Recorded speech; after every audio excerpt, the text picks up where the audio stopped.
Good morning. Good morning, everyone, and welcome to the Elk Grove Unified School District's board meeting. Unless otherwise ordered by the Sacramento County Public Health Department, the state, or by other legal mandate, including AB 361 board resolution, the Board of Education has resumed full in-person board meetings.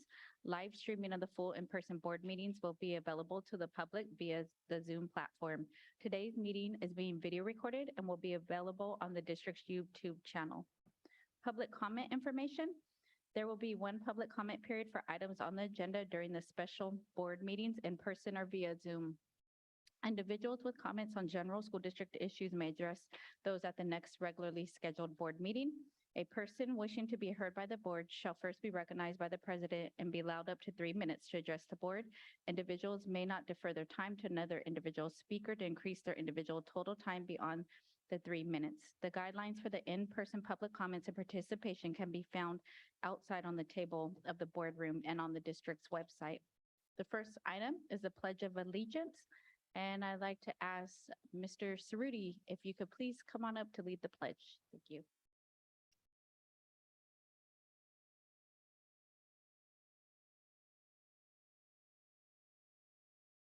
Good morning, Madam President. It would be my pleasure. Salute and pledge. I pledge allegiance to the flag, the United States of America, and to the republic for which it stands, one nation, under God, indivisible, with liberty and justice for all.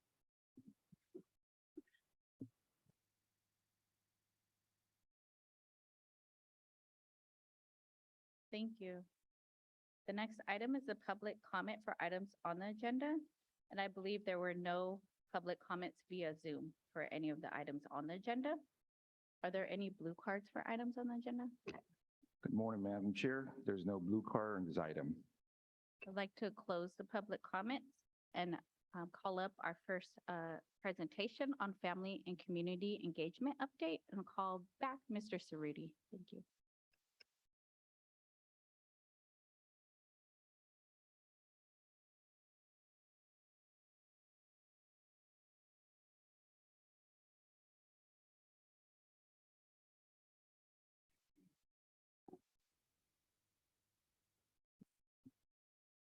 Good morning, and thank you, Madam President and members of the board, Superintendent Hoffman and Ms. Avalos. It's a pleasure to be here to present. I think what you and the community will find to be interesting and exciting information this morning regarding an update on all the activities taking place within our Department of Family and Community Engagement. I'm going to turn it over in just a second to two of my colleagues and friends, Lisa Lavasser and Lisette LeMay. Ms. Lavasser, our Executive Director of School Support, and Ms. LeMay, our Director of Family and Community Engagement. I'll turn it over to them in just a second. I just want to provide really brief context to this, and that is our work in this area, working with our families, of course, in public education, is something that's a cornerstone of what we've done historically. But in 2016, the school board and the superintendent made a decision to focus more specifically on how and why we're working collaboratively with and supporting our families. And in doing so, we very smartly hired Ms. Lavasser, and she came from experience within school systems, but also national experience with nonprofit organizations that focused on the family. And with it came a great deal of understanding and knowledge about how to go about doing it. And that was in 2016 when that started. And she was doing that as an individual. And the first thing that we did, in a similar pattern actually with the Department of Equity, when we started up the Department of English Learner Services as well, we somewhat have a formula with how we go about doing it. And before we just hire people and start doing things, we make sure that we understand what our model is and what it is that we're doing. And that's what Ms. Lavasser brought. And you're going to be seeing the presentation this morning will be a broad overview of the department. It'll be focusing on then the recent expansion of the department. With both, there were kind of two phases of expansion. One was Title IV, and the other is ESSER funding. And Ms. Lavasser or Ms. LeMay will provide that in more detail. And then we're going to go through the various departments and all the activities that are taking place. And with that, I'm going to turn it over to a good friend and colleague, Ms. Lavasser.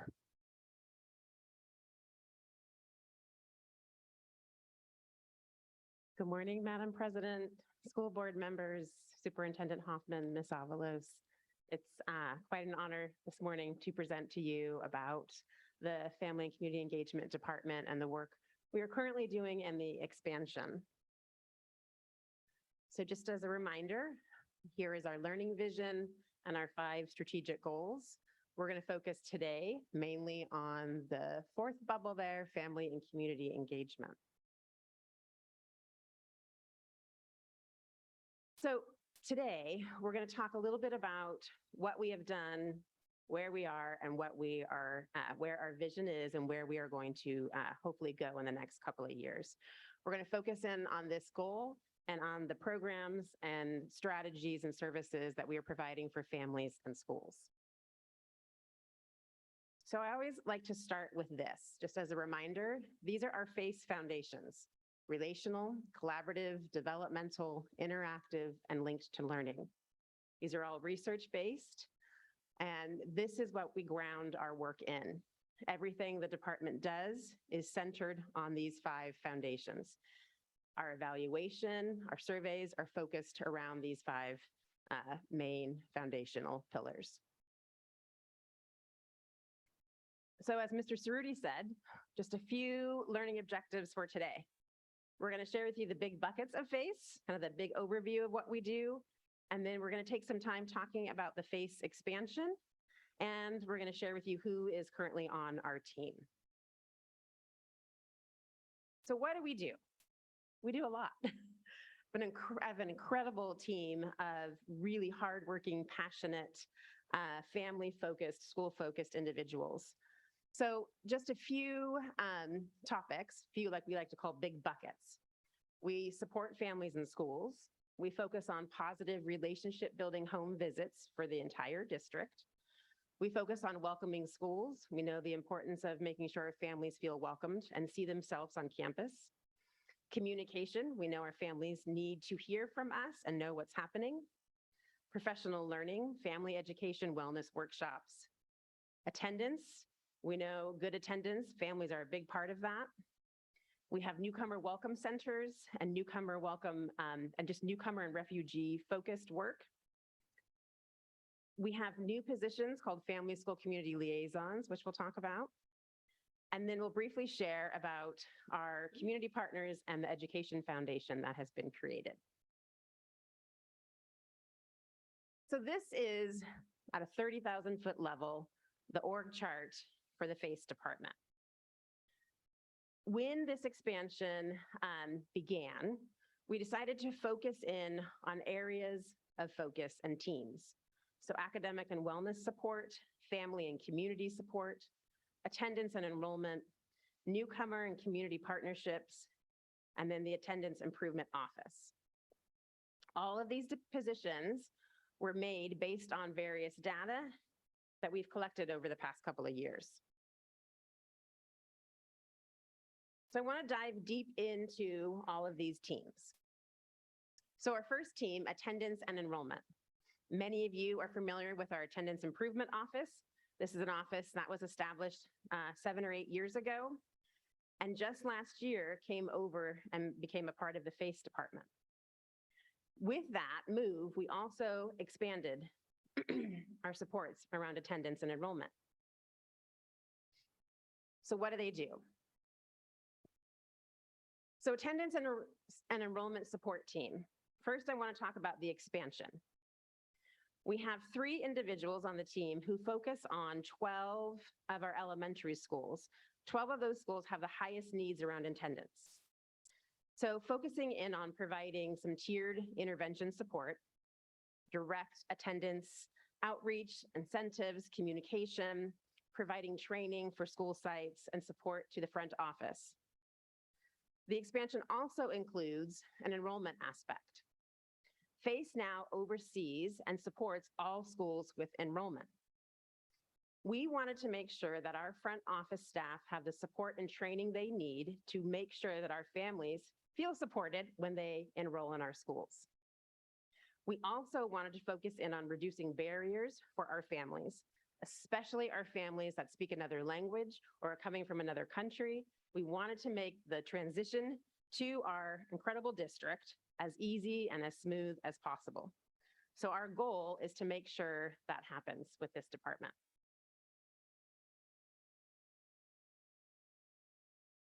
We also continue to support the Attendance Improvement Office.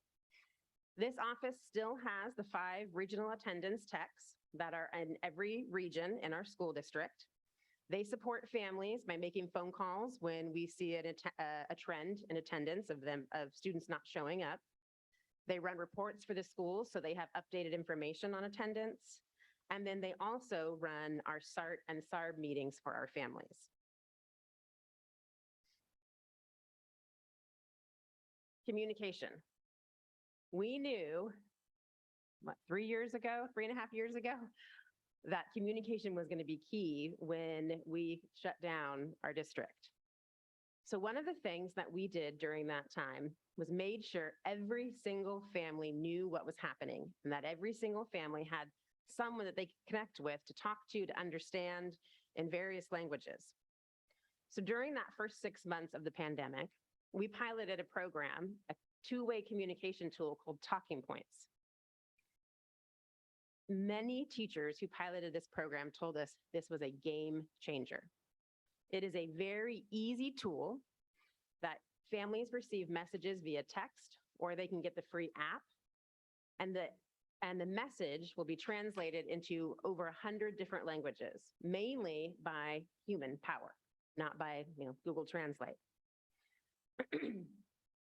Families were now receiving messages in their home language. As we continued with this communication tool, we now are proud to say, since January of 2021, when we officially launched from the pilot, that number is not a lie, that is correct, it's not a typo. 2,251,331 two-way messages have taken place in our district. That means teachers, principals, vice principals, front office staff, counselors, EL coordinators are sending messages out, and families are responding. We have used 49 different languages so far, and I'm so proud to say that every school in our district uses this tool. 99% of the families have subscribed to it. You have to opt out, so that's also a nice feature, but we're hearing from our families that they now feel that they can ask questions, they can get homework help, and teachers respond. Teachers are telling us that they are talking to families that they've never talked to before. This also comes with training. There's lots of different ways to use this tool, so we make sure that everyone who wants to use this tool has the training. We also have provided family videos for principals and school staff so families can understand how to use the tool. It is very, very user-friendly. We also provide training around communication just in general for principals. We want to make sure that our principals and our school site leaders, our vice principals, really know how to best communicate to their families. And then we continue the work of welcoming schools. Welcoming schools, we have a checklist that our admin, our school site leadership team, our ELAC, and our school site council have all filled out this survey, this checklist. And one of the areas of the checklist has to do with written materials. We want to make sure that our families understand that it's in family-friendly language, that it's in language that they can read. That helps create a welcoming school environment.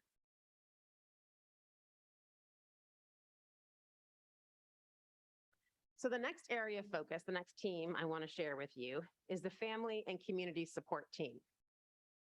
On the right are all our family school community liaisons, brand new position that I will talk about in just a minute. Those are all ESSER funded. On the left are our folks that are working on workshops, affinity groups, et cetera. We'll talk a little bit more about what they do as well. So here is our amazing group of family, school, community liaisons. You might see me smile right now because I'm very proud of this group. These are new positions, and we like to call them connectors. They are the bridge between the home and the school. We have trained them. They continue to get training. They are experts on the district and all that we offer, all the different programs and supports. They also are becoming experts on the neighborhoods that they serve. They support family engagement events on campuses, help with family messaging, call for positive, make positive phone calls, also help when we need a little extra help getting a child to school. They're calling them about attendance. They are building trust between the home and the school, and they are building strong relationships with the community. I'm also proud to say that it's not only, as you can see, a diverse group with diverse backgrounds, but we have two that speak Spanish fluently, someone that speaks Hmong, and someone that speaks Hindi. The other aspect of this team focuses on creating affinity groups for our families, focuses on Latino literacy, focuses on making sure our school employees know how to best partner with our families. So they do that in providing professional learning opportunities. They work with our BITSA teachers because we know majority of our teachers in the credential programs don't have a course dedicated to family engagement. So it's our job when we bring in these wonderful brand new teachers to make sure they know how to best partner and communicate with their families. We're really excited. You can see in these pictures, two of these pictures were from our first ever in-person Families of Black Students United meeting. We had a welcome back barbecue. This group continues to meet on a regular basis, but it always had been through Zoom. So this was our first in-person gathering. And then the other picture you see in the corner is Latino literacy. Started at several different schools before the pandemic hit, continued during the pandemic because our moms and our dads wanted it, and now continues back in person at several of our elementary schools. So I am really excited and very privileged to turn it over and honored to our new Director of Family and Community Engagement, Lisette LeMay, who's going to talk about our next two teams.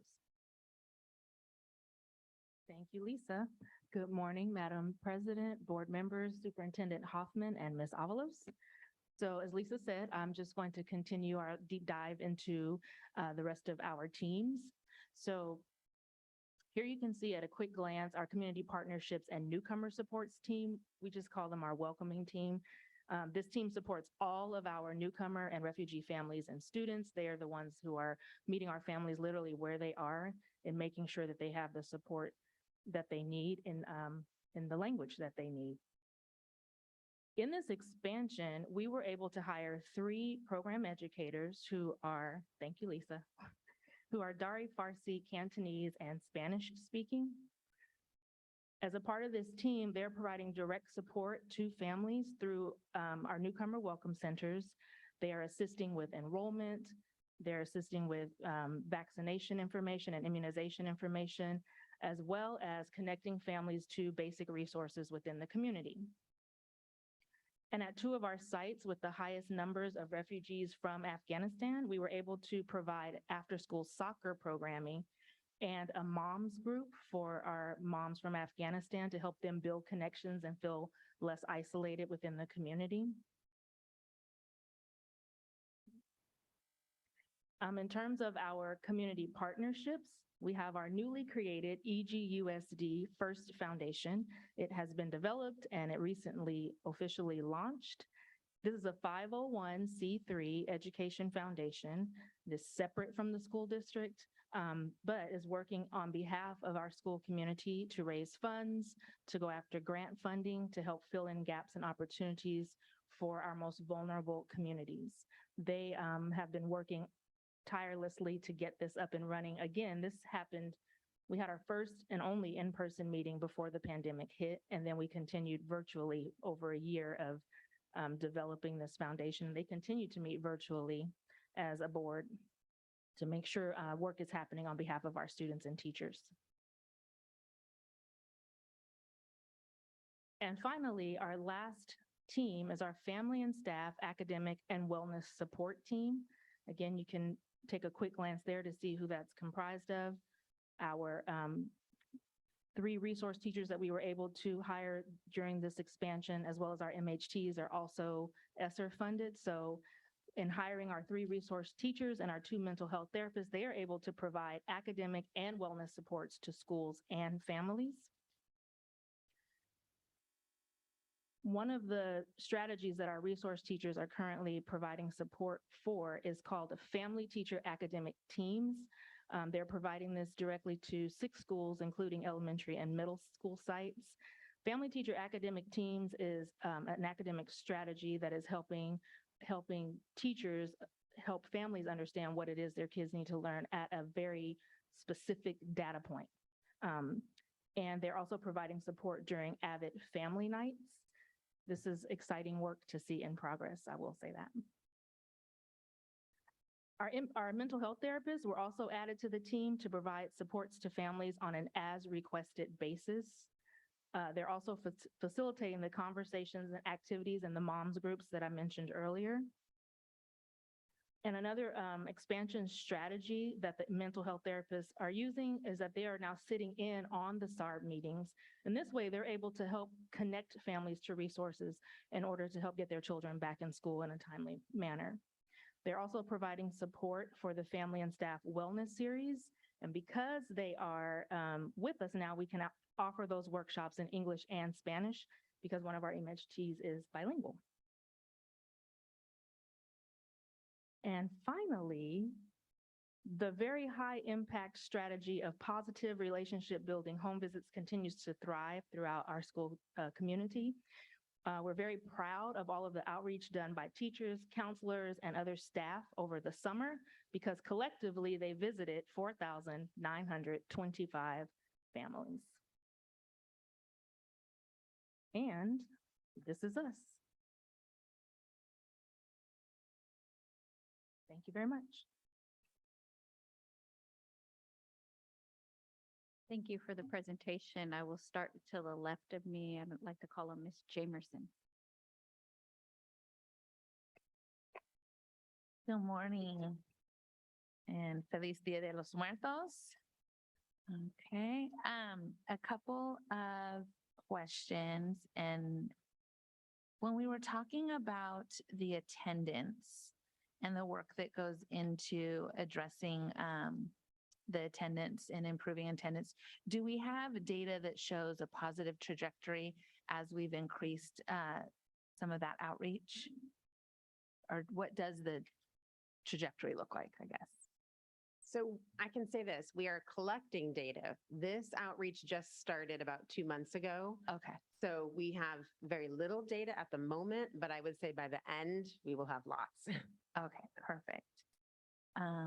Communication, talking points as a parent who uses that all the time. And I appreciate the ability for the two-way because I can ask the teacher questions right away. I am in such support of talking points. I love it. And the PD that you're doing for new teachers, because like you said, in the credential programs, the education piece in terms of how do you connect with families, that is something that's missing. So I'm really excited to hear that we're bridging that gap and being able to bring teachers in and starting them with that foundation from the start. For the Families of Black Students United, you caught my husband in that picture. I was wondering if, I know that we look at that as a, yeah, right there on the bottom right.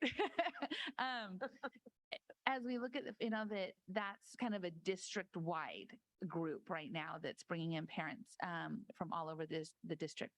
Has there been thought to doing school site and it doesn't have to be as regular, but just having administrators connect with the Black families at each school, like maybe starting with the high schools. I know that the tremendous work that's been done with BSU and increasing that and taking that all the way out to the elementary schools now.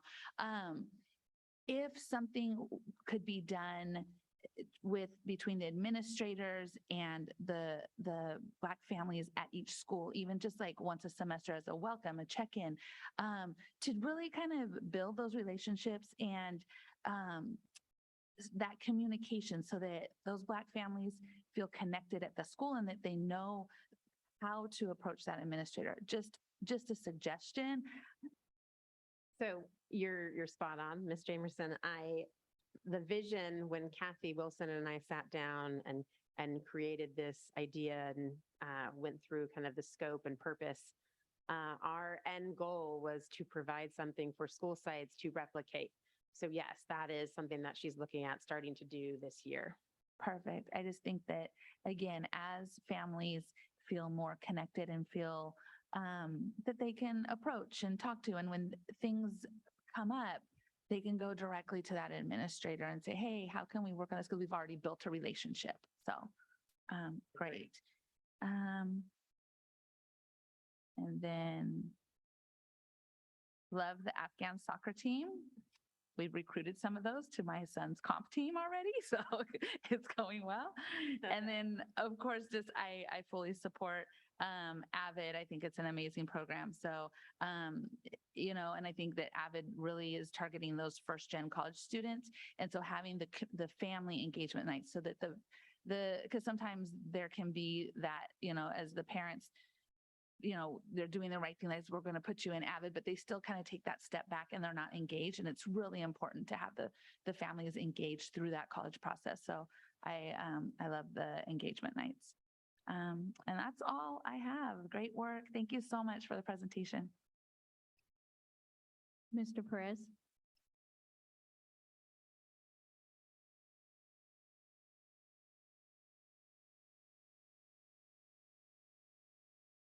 Okay.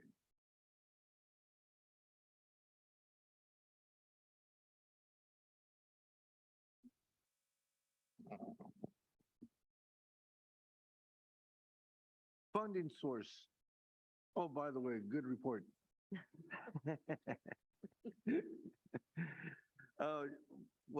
What is your funding source for this program? So we have 3 different funding sources in the department. Actually, we have 4 different funding sources in the department. Some general fund, some Title IV, some ESSER, and then we have 2 grants through the state and federal government that focuses in on supporting our refugee and newcomer families. Refugee and what's the other one? Newcomer. Newcomer. Okay.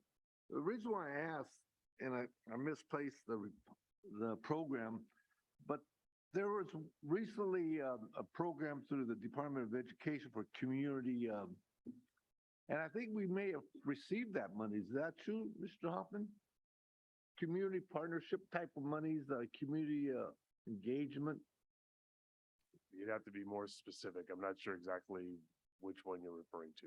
Because there's been so many programs out there right now. Right, but it was mainly focused on community involvement and I'm not sure if I've seen one report we received some some state monies maybe 6 months ago, but I haven't seen any reports on that funding source and what we're actually doing on that one. But there was another deadline just recently on community engagement with throughout the state of California. So I was wondering if we applied for any new grants in that arena through the Department of Education. I can't speak for that, but I know that the 2 grants that we have do involve some community engagement aspect, but I'm not sure about current applications. So what total dollars are we spending within this arena? Great question. So Title IV focuses on 4 FTE. general fund focuses on 3 FTE. Our grant focuses on 3, right? 3 FTE, and the rest is ESSER. We also have some funding for positive relationship building home visits, parent-teacher home visits. And then we have some LCAP funding that's dedicated to programs and services at school sites. So You didn't- I don't know the exact number, but I could probably get that. to you. Right, I like to see, it. And where is it going to, by schools? Which schools are receiving? You mentioned 10 schools within the report, but I like you to actually list them to find out, what outcomes are happening and what part of the LCAP are they using the funds to do this? And compare outcomes by program. Do we get more for our money using LCAP monies or general fund monies? Or is like, I know for a fact, and my fellow board members know this, is that we don't spend very much money through the LCAP on community engagement. And I'm wondering, why not? Well, I can speak to this, that And do you allocate for that? yes. Mhm. Yes, every single school in our district receives funding under, for Goal 4, focused just on Goal 4. They, every single school site right now receives $1,200. 1,200, 1,200. Yes. Okay. But then we have, the department has funding as well to support schools and programs like family teacher academic teams, like parent-teacher home visit, educational workshops, family wellness series, Mhm. translation. Well, I would like more detail. I mean, you mentioned in your introduction, this was very broad, but I'd like to see more information and more outcomes by the programs. I imagine, do you do any reports? Are you going to give us any reports within every 3 or 4 months or We can. biannually or Mhm. annually? We can. I can tell you this, that the report that we just received through research and evaluation on parent-teacher home visits showed an increase in ELA and math scores and a decrease in discipline. So we are measuring that. Everything that we do that comes from our department is measured. Right, We have a set of exactly. metrics that we use. And I like to focused on. see that. I didn't see that on the Give you paper that, because it's sure. super, okay. But yet, those outcomes we need to know because when we go back to our meetings behind closed doors, we talk about issues of what programs are good and what programs are bad and in front of everybody also. And we have a lot of transparency on that. So, yes, we need that because we make these decisions to expand, Mhm. cut, or whatever. So do we have to request this report or reports, or are you just going to just do them for us? We can The provide one you we- that information through a board communication. Okay, fine, great, that'd be all right. That's easy.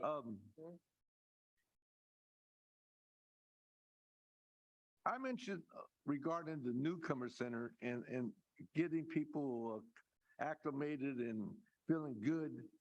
And I'm going to bring this example of the Lincoln Elementary School in Santa Rosa again, that they had a program, pre-K program with 3-year-olds where they brought them right in on campus, and they'd had like 6 objectives that once a week just to get them and the parents acclimated and, feeling good, all the, and, to get accustomed to the actual school environment and learn about resources, very simple, things and, just very easy, very easy objectives, And that's what you need. You're right. Exactly. No pressure. It was just to get on campus, getting to know people, and what resources and what next year classroom would look like once they started the actual classroom. So anyway, that was a good program. I always like to mention that. I was very impressed on that particular program. I'm glad that you're having more family visits. That's also just, it's not always regarding an issue of attendance, but just get to know the parents. So yes or no, yeah, on that issue. And see like what possible home issues a student might have or what. Yeah, so every visit that is done, our teachers and counselors that do the visits Mhm. have to come back and fill out a log. Mhm. And so that tells us, what is happening. The visits are structured in a way, there's training first, and then the visits are structured where you're discussing hopes and dreams and interests and goals of the student and what the family expectations are of us as a school district, and then the teacher or counselor shares their expectation. Mhm. When our teachers and counselors come back, they fill out a log that, and we ask a couple of basic questions. What did they learn? How are they going to use this back in their classroom? And how are they going to differentiate their instruction based on what they learned? Mhm. Our teachers and counselors are telling us that this makes them better teachers. It makes their teaching more culturally relevant and engaging because they know what's important to the students and families. Yes, but yeah, I see what you're talking about because my experience, when you go to these homes and you check the environment of the home setting, you might see, these kids, 3 or 4 kids on a table, kitchen table doing their homework. And that's an issue. And also finding out they might not have internet services or whatever, I guess, in this day. So, I mean, is that also reported or things like that? Well, it's not necessarily reported. These visits are set up in advance and they're voluntary for families and they're voluntary for teachers and counselors to do. However, if our teachers and counselors go out and they do see something, yes, then they come back and discuss it with their fellow colleagues and their site leadership. On page 7, you mentioned all these positions. Are all these actual positions filled currently or they are being recruited? So Because I know in other departments, other classifications, there's a lot of vacancies. And since you already started maybe 3 or 4 months ago that you mentioned, have all these positions been filled? I am proud to say that if you had asked me this about 3 weeks ago, I would say yes, every position is filled. And then we just had someone transfer into a different position, actually within the department. There was one that opened up. And so we only have one vacancy. We have to hire one regional attendance technician. But yes, everything else is full. Regarding reports, we had a report regarding the attendance. It was very excellent. And they showed how that the fact that they had the more contacts they had with schools and the children in a family setting, it resolved a lot of problems. And also our ADA went up. And so if you could possibly look for that report that was given to us prior, I think, at one time, and it had very good, solid results, as a result of home visits and these actual contacts right after the bell rang, the tardy bell rang. Where's so-and-so? Why isn't he in school? You get that.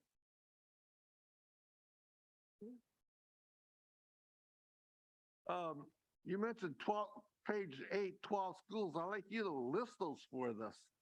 You mentioned, yes, attendance enrollment. You have, is that a pilot program right now? You mentioned 12 schools. Yes. Okay. So those 12 schools had the lowest attendance,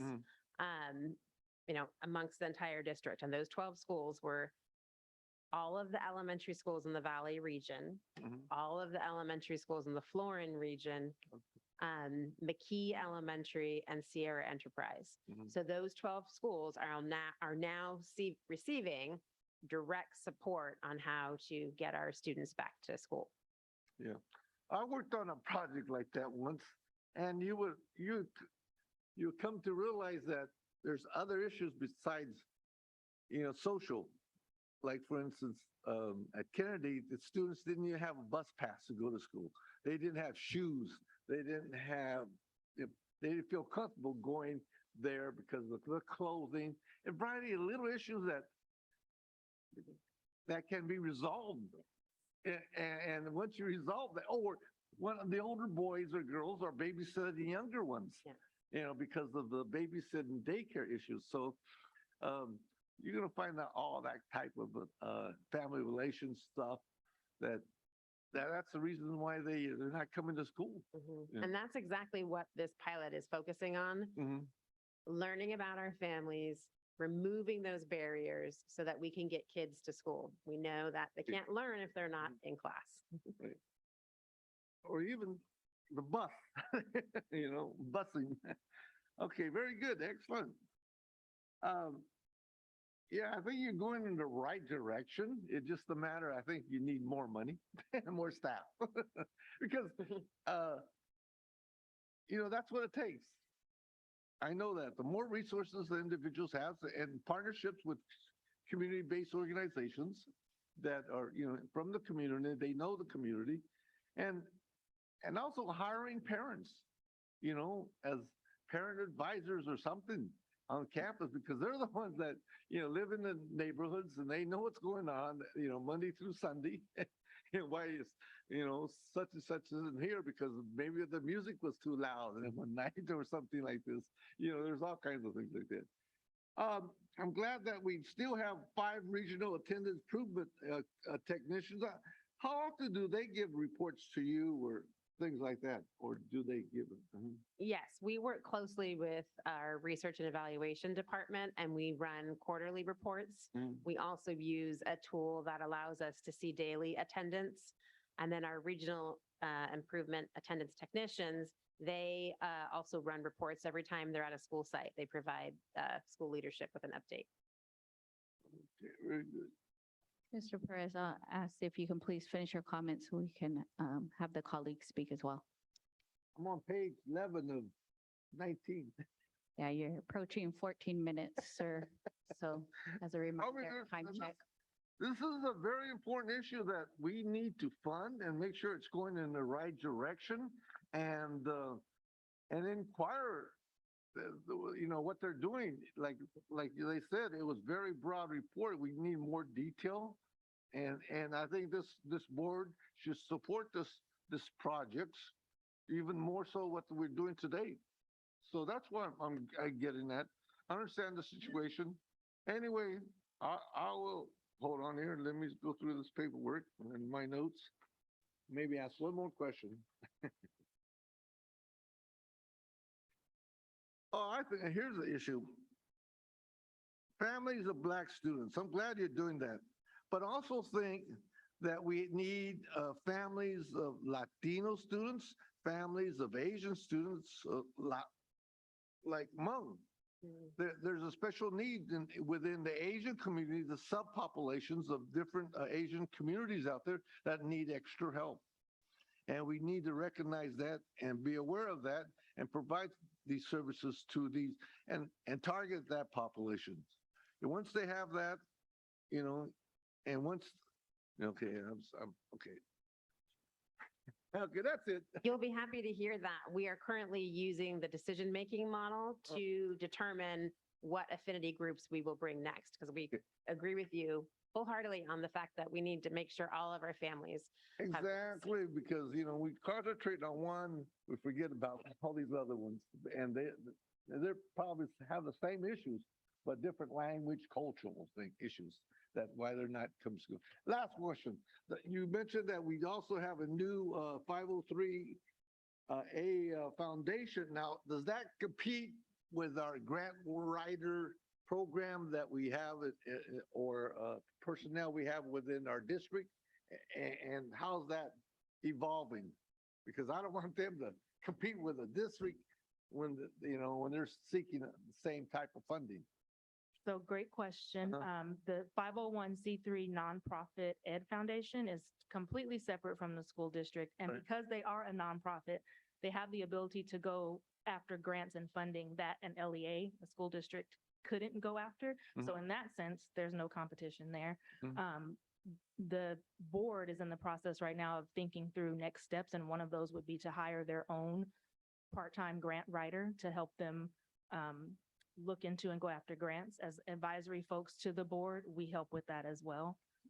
But in terms of competition going after funding, that's not the way that this is set up. That is not. And their main objective is like youth services, or is it academic and also VAPA, arts and athletics and all this stuff? Yes, so the main objective is to fill in opportunity and resource gaps. And what we've discovered is that could be gaps around STEM and STEAM opportunities, visual and performing arts opportunities. We see a need to continue to support the work we're doing for our newcomer and refugee families. And then eventually we would love to be able to provide mini grants for teachers to do amazing projects that they want to do on their campuses. And so all of this is still in development, and the board is working through all of those pieces. Do we fund this program or this foundation for seed money at all, anything like that? Or can we? We can't. You can't, we can't We cannot. fund you anything. But they are, like, when they did their official launch, they are soliciting funds from community organizations and partnerships and their own companies that they work for. So, Very good. Yeah. Like Apple? like Apple. Very good. Thank you very much. Mr. Yang.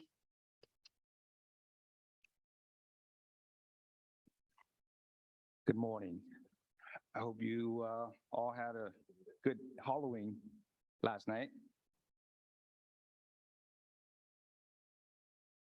I'd like to say thank you for the presentation. You guys providing great information as far as what the program is covering and going to cover. And I love the mission, vision, goals, and the fact that it's expanding. That tells me that we're going to be able to help more family, students, and eventually make our school district a better place. In particular, education for the kids to be successful. I like a lot of things that you guys mentioned on the presentation, and some of the highlight for me is program for new immigrants. As we know, they're new to this country and probably needs the most help just to settle and learn new ways of the school system and the way this country works in many ways that they don't know.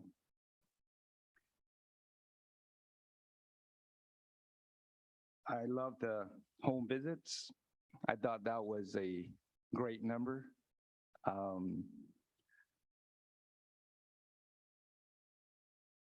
I think that builds a tremendous relationship, and that could lead to trust. And I think that is very critical for communications to be effective in any parties, in particularly with our parents who's the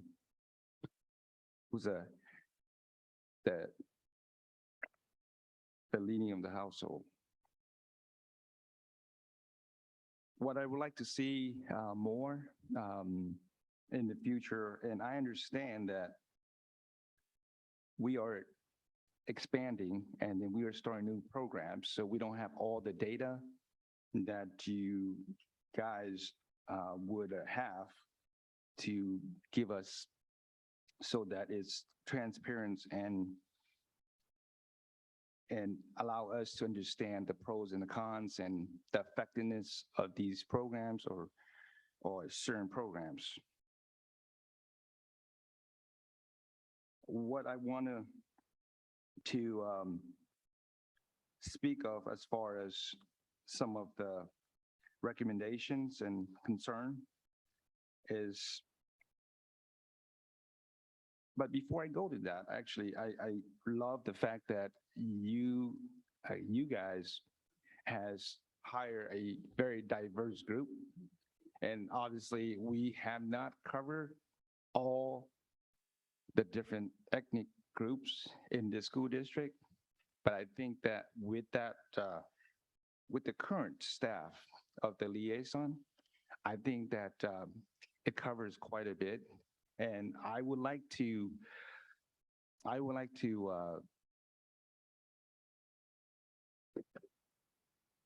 okay, sorry. I thought he had something going on there. All right, so that leads to my next thought. I would like to see each of the liaison has a subgroup of connecting with other ethnicities that are not higher yet on our liaison group. And that to me is expansion of inclusiveness of other ethnic groups that are not yet on there. So for example, you guys mentioned Hmong, right? And that's Hmong is part of the Asian descent. However, there's a lot of other Asians like Filipino, Lao, Mian, Thai, Chinese. I could go on and on, Japanese, right, Korean. So I would like that liaison to have a subgroup that will hear their voice, their concerns, and their needs. And to me, again, that covers diversity as much as possible. And that goes with Indian. There's a lot of subgroup in there as well, and other groups. And that's the general consensus of diversity. And to me, FACE is really about helping out the community, but also it's about equity. And as a overall, it's about being successful in education. And I'm very thankful for all of the work that you guys have done so far. I too would like to see more designated programs and liaison that represent the disadvantaged community with like the Blacks, Latino, Asians, and other groups out there that speak on their behalf and really telling us what their needs are so that we could do better. Because we could predict, assume, but it's not the same as coming from the parents, the students. And I would encourage you guys to have a list of questions that really deep dives so that they could provide us their struggles. Because sometimes if you just have a general conversation, the parents or students, they will not share the struggles that they wanted to share. And part of it, it could be a communication barrier as well, language barrier, all the other stuff that will prevent them to share with you and all of us. And therefore, we cannot provide solution or help that they really needed. So I really encourage that.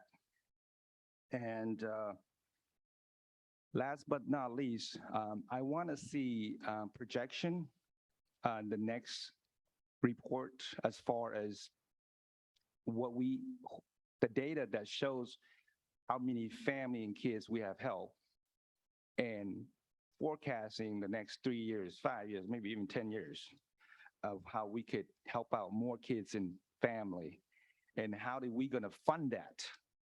So that will come to fruition for us, Elk Grove Unified School District. Thank you for all the work that you ladies and everyone's doing to uplift our community. Thank you. Ms. Albiani? Hi, thank you very much for your report. I am very excited FACE has come to fruition since I've been on the board. It's something we started and it's exciting to watch it grow. I had 2 questions on the presentation. Your family teacher academic teams, what grade levels are we doing those in? They are in the elementary and middle schools. And so, for example, at McKee Elementary just last week, there were families of 5th graders, multiple different classes of 5th graders, but all the families came together in the multipurpose room. to learn about an AVID strategy, specifically organization. And so they were taken step by step through how to help their student organize their binder, what it should look like, what the rubric looks like, and what families know to look for when the students come home. So that was in 5th grade. This week, family teacher academic team meeting will be happening at Jackman Middle School around math. So it's multiple grade levels, including our middle school folks. That's great. And I'm a big believer, if we let parents know what we want their children to know, they will help us get them there. And it's that gap. I think, I'm very excited about the first foundation. I don't know if I was part of organizing and helping found that. I was on the board doing that. And I just, as a board, we need to appreciate and support our community that appreciates and supports us, is just my tagline. The Elk Grove Regional Scholarship Foundation gives our children over $200,000 a year. First is going to raise money and help us help our children. IYT is raising money to help raise our children. And so when we can, our time, talent, and treasure that we have spare past this very busy job we have ourselves, I just encourage you, even being there and saying thank you to the people that are helping our children, say something, even if you aren't allowed, if you don't have the treasure to give, some time, a thank you card, those things to our community partners. As this office works to grow those partnerships, part of our job, I think, as a board is to support them, to help make them strong and let them know that we appreciate them. So I just encourage our board for that. And coming out of COVID, we can be more present at these things. In case you didn't know, I have done the home visit training. You can go do that and go on a home visit yourself. And it's very, very inspirational. And you'll never be a bigger believer than after you've experienced something like that. So take the time to experience some of these events. Face is very opening and welcoming by design, and the people that fill it are. And so I encourage you to become part of. They welcome you learning the processes we're doing and seeing what that is. The welcome binders, the talking points, they're all very amazing. So thank you for all your work. And that's all I have. Ms. Tritis Espinoza. Thank you, Madam Chair. First off, I want to congratulate Ms. Lemay and Ms. Lavasser on their new roles. So welcome in your new capacity. Congratulations. We're super happy to have you. I also, just technical note, if you could define SART and SARB, just to make sure we're all on the same page, either one of you.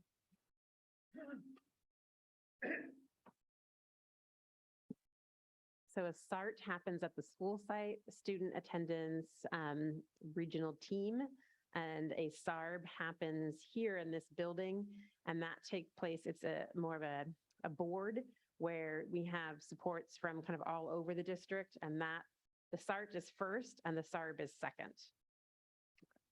And those are both focused on attendance, correct? Correct. And that only happens when a student has been missing a certain amount of days, then the SART happens.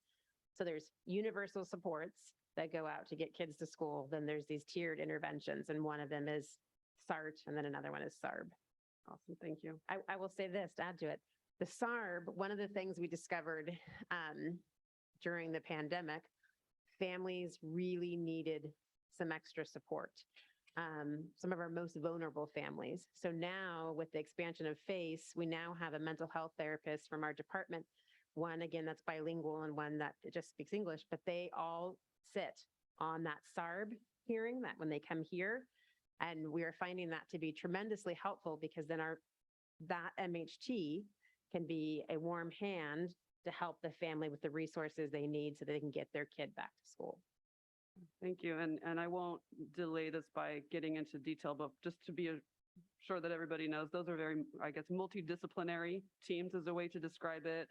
It's constructive and about providing support to actually get kids to access their education. So thank you for a great presentation, great work being done by great people. And I celebrate every single hire and every single service. You know, I'm just, God, I could cry. It makes me so happy. I too am eager for more information when we get to that point about, you know, the impact that we can determine we're having on students and families. It's very exciting. And my next comments are not critical, but more aspirational. I'm sure I'm not the only one who, through my interactions with, counterparts in other districts, thinks, well, that's a great idea. Why aren't we doing that? So I'll touch on a little bit of what my colleagues have mentioned, but some other things as well that I would just love to see. More multilingual outreach. I heard from a lot of colleagues in different places, that things like LCAP outreach meetings, things like that, to really have multilingualism be incorporated, woven into what we do as an acknowledgement that even people who are not comfortable speaking in English also have valid ideas and valid feedback for us. It is something I would love to see our district do. And one of my colleagues mentioned, we have a lot of folks who don't know the way this country works, right? That's the kind of family I grew up in. So not only do they not know the way this country works, that they definitely don't know how schools are different here than whatever they've known before. And it's just so easy to lose those nuances in translation. So to the extent that we can continue to expand our multilingual services, that I think we would reap a lot of benefits from that. I don't know if this next idea is something that would appropriately live under your department or under special education, but maybe an area of overlap would be support for parents and families of children in special education. It's a very vulnerable, potentially alienating place to be as a parent of a kid with special education, not personally, but growing up and from my interaction with other parents. So anything that we might be able to do to provide support and, of course, outreach and education to those parents, it just seems like a niche that we might be able to strengthen.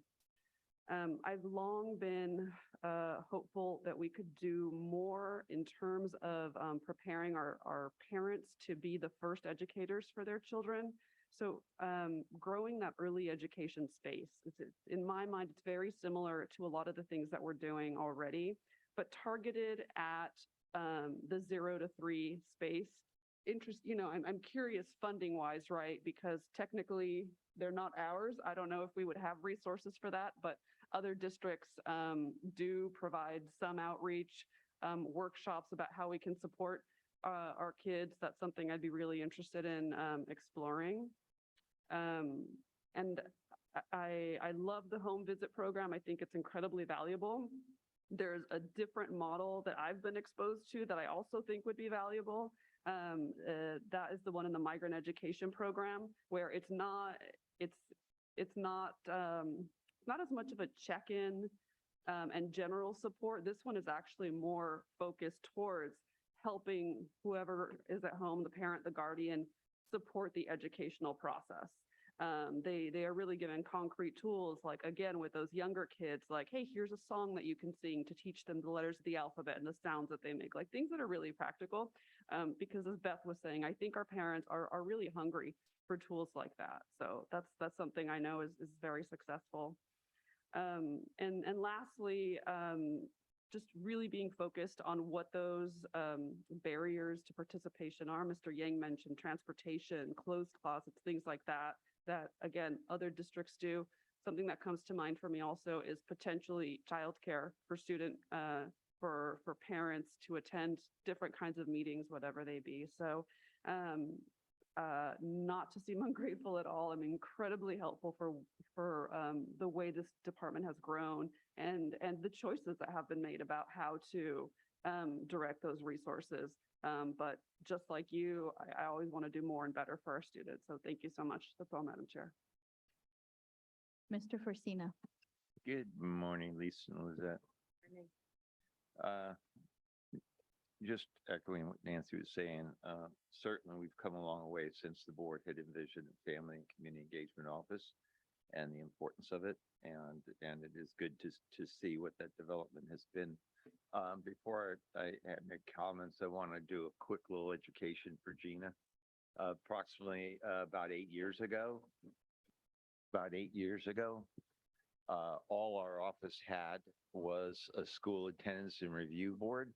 And by nature, it was a punitive board. And there was a number of us who believed that it was important to shift the focus. And that's therefore the name, it was Positive School Attendance Review. We had an executive committee, about 30 people from a lot of disciplines, probation, sheriff, teachers, counselors, attendance people at school, so on and so forth. And that executive committee put together a whole set of recommendations. We focused on a regional model. That's what we have today. And since its implementation, it has had a really positive impact in terms of assisting parents with children and recognizing just the basic importance of coming to school. So that's where we are. We have both. We still have SARB when we have to move towards the legal road, but the whole focus changed, and that was the important aspect of that. Yeah. Lisa, it goes without saying that the district as a district does a lot of things, and much of what it does overlaps. That being said, with your AVID support, how do you ensure that you're not duplicating efforts? Great question. So before FACE really got involved with AVID, I sat down with the coordinator, Jen Hubbard, and we talked about what was missing. And one of the things that we discovered was just the family engagement component. Oftentimes, our families aren't really sure. They know it's important and they know they want their kids in AVID, but they didn't understand, because it wasn't in family-friendly language, how to best support their child at home. So we sent a team to the AVID conference this summer, and their sole focus was family engagement, support, and equity. So all the workshops they went to focused on that. Then we came back, and now we have looked at, we're working closely with Jen and her coaches and looking at the goals that each school has created, and we are basing our events in support of what they are doing. So we've gone out to Ed Harris, for example, and done an event at McKee, because based on what the AVID goals were at the school site created.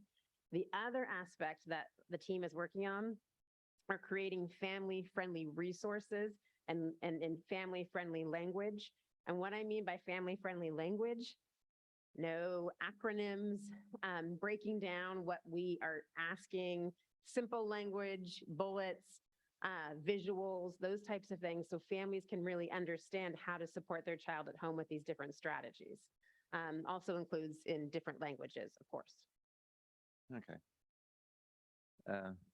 Thank you. And then the last thing is probably just a comment. As we get reports, and certainly I, as others, struggle with the amount of information, and I've discussed this with Chris before. Your reports can't be so specific as to answer the questions that have been asked here, or we'd be here for 3 or 4 days. But I think there are some things that do lead to a little bit better way of communicating to us, and they're simple. And I would pull Tony's as probably being a really simple kind of an example. When we say we're at 15 schools, it doesn't take a whole lot to list the 15 schools, as opposed to what I just asked. How are you not you're supporting AVID. Well, what does that mean? Well, that in itself could be pages. So I think that there's some information that can be provided, and I think that's for everybody when they do reports. Just look at those things that are fairly simple to do, that do provide some good information, and the rest of it, if we want to know, we can ask you. Thank you. We can absolutely do that. Thank you. Ms. Albiani had a comment again. I had one comment I forgot. When I started getting involved with BSUs, there was a family, the Black Students Union, that was very active at Laguna Creek. And one of the secrets they had to getting parents to their Family of Black Students Union United meetings was to involve their students. So I think you guys have a great bridge right now with active BSUs that are just blossoming on campuses. And as those create material and content and knowledge about themselves, inviting the families in the evenings to see that and experience that and learn from their students and the other students, I think is a very grassroots, genuine way to grow the Families of Black Students Unions on campuses. So I think you are set up for success to pull those out. And 100% agree. Mhm. So thank you again for the presentation and the comments of my colleagues here. Many of my questions were answered. I'm excited about the opportunity, much of face in the work that's being done in the department, from the support to families, the home visits. And as my colleague has previously mentioned about duplication of services. So I know you've talked about enrollment. So I just wanted to ask, just have a couple questions just to, how are you working with like the pre-Ks? Because I know they track enrollment too, or help families learn about enrollment. So I was just wondering, especially with transitional kindergarten and things of that nature, are you working closely with the office to get back and forth? So I'll let you answer. Yes, we work closely with our pre-K colleagues. Anything that we do is open to our families that have any student in any of our preschools or 0 through 3. And then we work, we're learning. So the enrollment aspect is new to the department, only in its infancy stages, the first couple of months, but that actually is a department that we tapped into to seek kind of some advice and experience from is in our pre-K world and how they are doing that. So stay tuned. Yes, I think there's some things that can be exchanged as far as learning, because I know they have certain regulations where they have to track enrollment or attendance. So that I think working in partnership or collaboration can be helpful to the department. And then my other question was regarding the mental health therapist. How are some of the referrals coming to the mental health therapist? Is it site by site or based on individual, the need of the students or families, or how are they aware of some of those services? So there's a couple of main ways. One, right now, our mental health therapists are running moms groups. They have one for our Spanish-speaking population and one for our refugee Afghan population. So supports come from that. Another way comes through the SARBs, them sitting, and supporting that review board. And then just recently, we really wanted to make sure we had the right, system and structures in place to support schools before we said we have these 2 family, mental health therapists. So just recently, a few weeks ago, we launched the referral form. So now all schools have access to filling out the form if they have a family in crisis. So it's not a form that they're going to fill out if they have a student in crisis. It's if they have a family, and we will then work with that family and make sure that they get the resources and support they need. It's very good. I know that's helpful information. And then also just going back to sometimes the stigma that could be associated or labeled. So having those conversations and making sure it's very normalized. That way the family doesn't feel like they're maybe the only one asking for those types of services. So that referral form is really critical. I'm excited about much of the work, anticipate the data and the information that will be coming forth back to us, and really excellent job. So thank you for the report today. Appreciate it. Thank you. Hey, I have one more question. I'd like to see if there's a correlationship between 3rd and 4th grade students who are behind in reading or math and how that relates to attendance. Is that possible? Because when a student is behind, they're embarrassed. They have to go to class and they're reading out loud or whatever. So do they have a higher rate of absence? I haven't seen the data for our school district, but Mhm. nationwide, that is a trend, yes. Yes, that's what Yeah, I so, you know, read someplace, that is one of the things that family academic teacher teams is focused in on at our elementary schools. Mhm. We have a couple, like Charles Mack, for example, not at McKee, at Sukamoto, Marion Mix. Some of those schools are focusing in on those grades in particular to make sure that they can close those gaps. Excellent. Thank you for the report again. We appreciate hearing the updates. The next item is break. I'd like to call for a 10-minute break at this time.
37, and I'll call on Mrs. Resendez or Mr. Hoffman.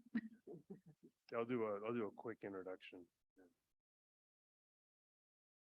So thank you, Mr. Zendes, for joining us today. So we did want to do an update for the board from a legal perspective. As always, the legislature is always busy looking for ways to assist school districts in doing their work. So they pass a number of legislative items and many of them were signed by the governor into law. And then the other piece that happens that people aren't necessarily aware of, obviously the board is, but for the public that's watching, the other place where changes happen is within the budget process itself. So sometimes they can't come to agreement or they think they can't get the votes that they need, through the legislative process. So they'll actually build some of this information and changes into the budget itself. And then you always have to wait for the detailed language that comes out, the trailer bill, they call it, which is where they actually spell out what they meant. Because sometimes when they pass it, I don't know if they actually know exactly what they meant. So they have to spell it out in the legislative language and the trailer bill later. So lots of stuff to change. And this is a good opportunity to give you a heads up as we roll into the 2023 regular calendar year, because some of these acts will come into effect starting January 1. So Mr. Zendes. Thank you, Superintendent Hoffman. Good morning, Madam Board President, Board, Ms. Avalos, Superintendent Hoffman. Thank you for having me here today. I appreciate the opportunity to talk to you about all the new laws that are out there. So we're going to cover 997 new laws today. That was the number that the governor signed of the almost 1,200 bills that the legislature passed. So I'm not going to actually cover all of them. You're welcome.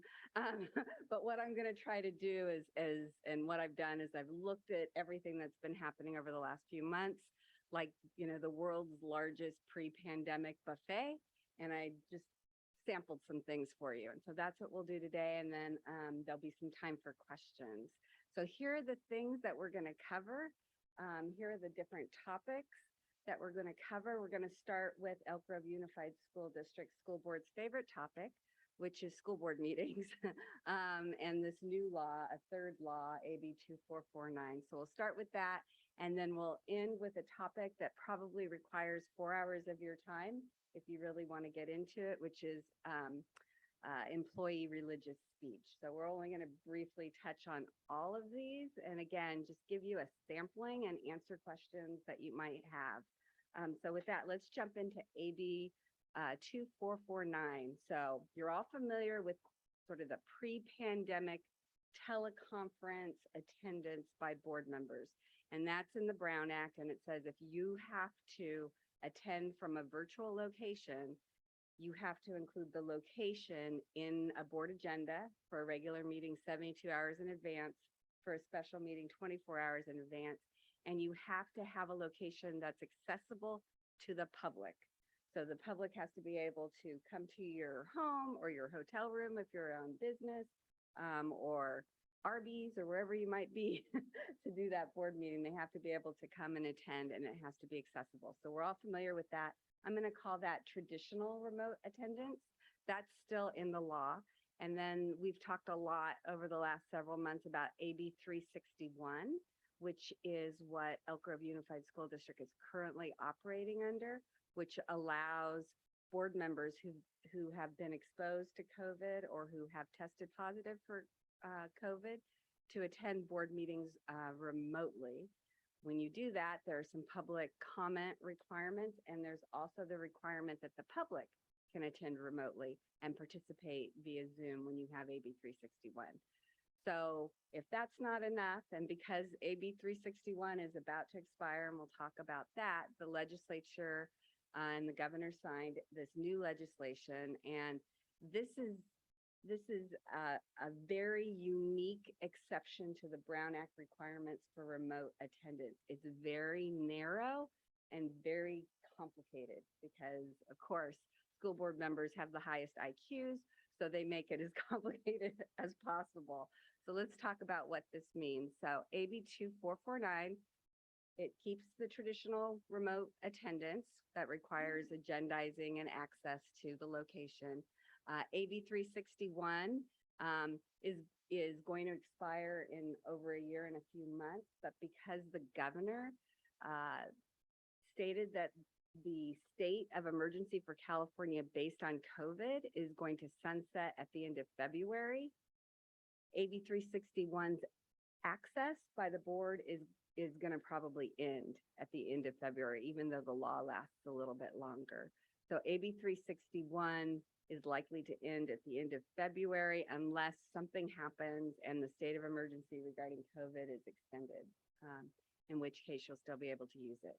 So AB 2449 has two exceptions to the Brown Act for remote attendance by individual board members. So I said individual board members for a reason. A majority or a quorum, in this case, 4 of your board members need to be here in person under this new law. So you have to have at least 4 in attendance in the district. And then individual board members, if they satisfy the criteria under this legislation, can be exempted from attending in person and attend from home and not be required to have their home or wherever they're remotely attending from to be accessible to the public. So it's more like AB 31 in that the public does not get access to your remote location, but it's very narrow to very unique circumstances that you personally might be experiencing. And it has some additional rules that we're going to talk about. So AB 2449 allows an exception for remote board member attendance for individual board members if there is a personal physical or family medical emergency, or for just cause, which has been defined as a need to provide caregiving if you have a contagious illness or you have a physical or mental disability. And then there's a third situation, which will be pretty rare. That's a situation where you are, as a board member, traveling on business for the school district or for another state governmental agency. So those are the 3 bases.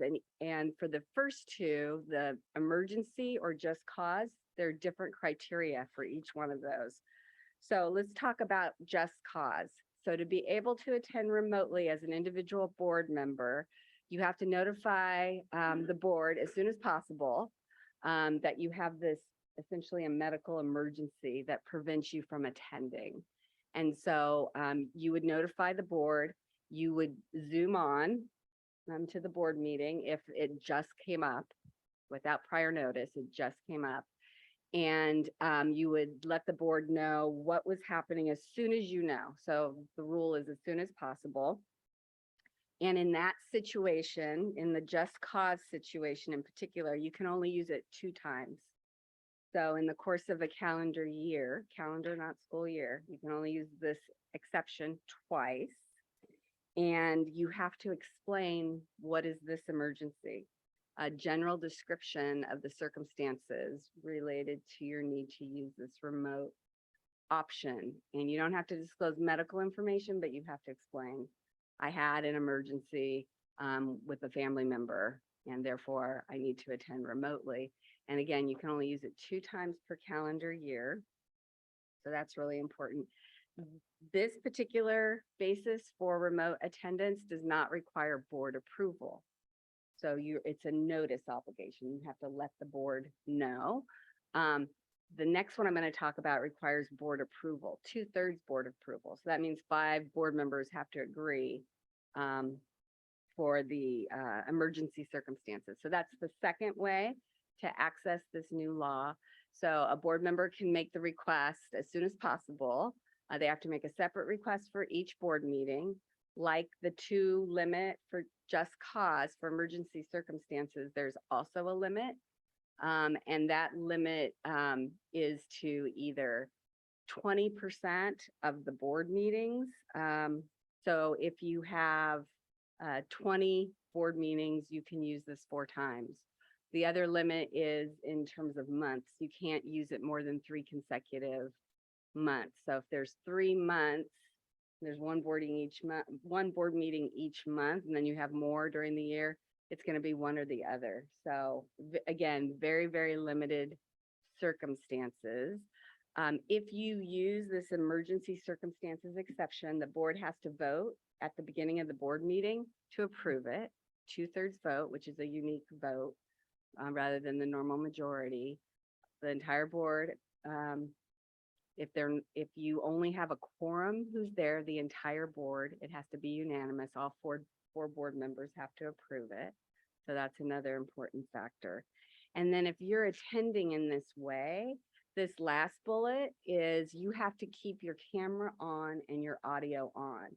So I don't know about you, but when I'm on Zoom meetings, I might sneeze or cough or sirens might be going on. So I put myself on mute all the time. That's like a normal thing. With this model, you are not allowed to put yourself on mute, and you're not allowed to turn your camera off to take a bite of your sandwich. You have to keep your camera on.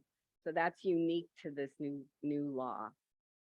Some other things that are very unique. I mean, there's a lot of rules so that this is going to be very limited. The legislature intended, I'll answer questions once I get through a few more bullets, Mr. Perez. Oh, good On the feedback. bottom, on the right. Yeah, it's number 8. For we're on. light, it's Number 8.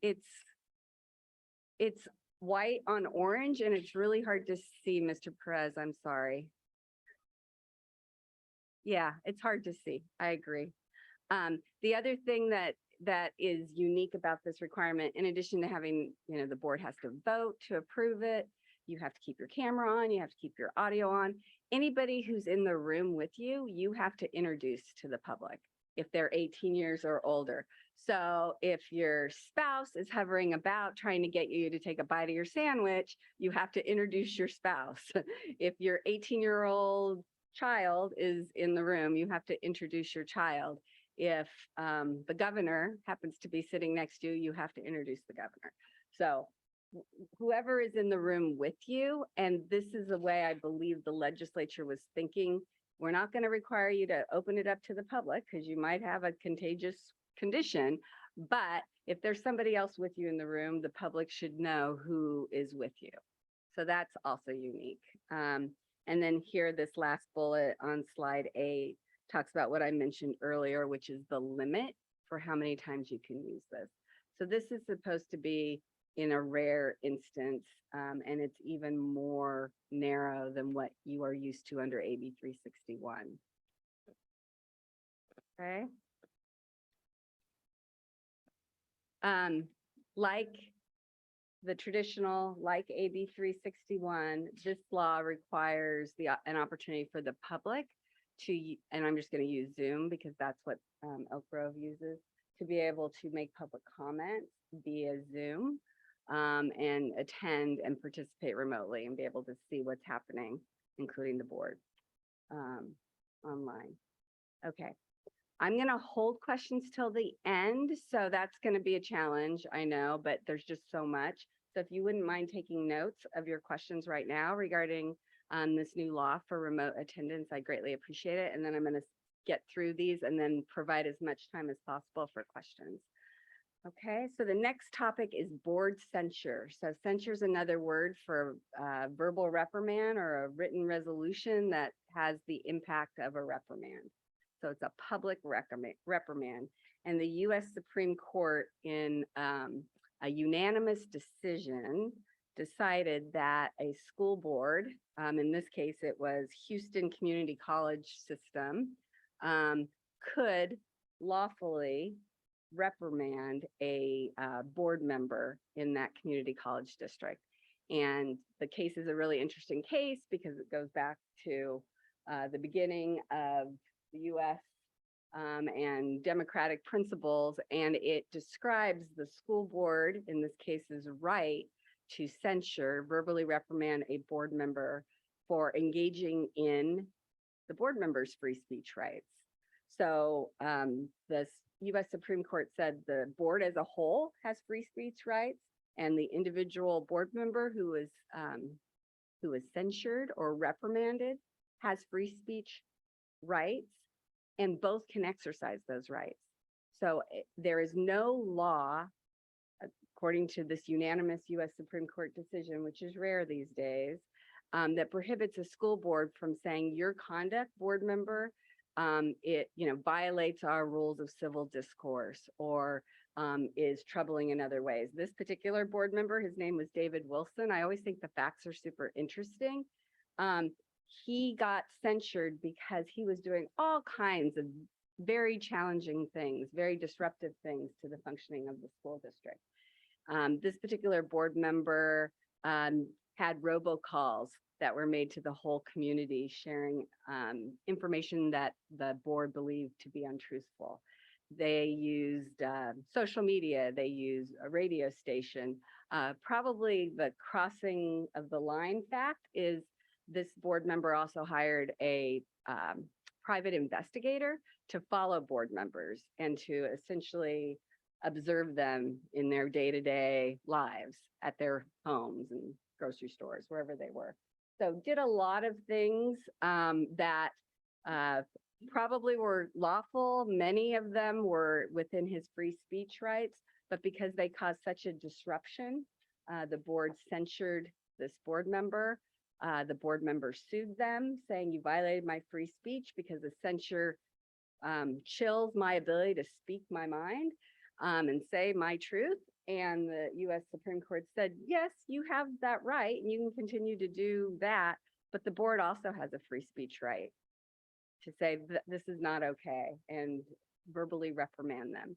They also went so far as to mention that removing an elected, and again, this only applies to elected, it does not apply to employees or contractors or your lawyer, that you can also prohibit someone that you're censuring from holding a position. So board president, board vice president, membership on a committee, those kinds of things, the board can regulate their own members. So I thought that was an interesting case. It just reaffirmed what we thought was the situation, but it made it very clear.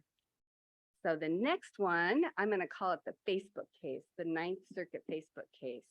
This is super interesting because a lot of us have Facebook pages. Maybe you have more than one.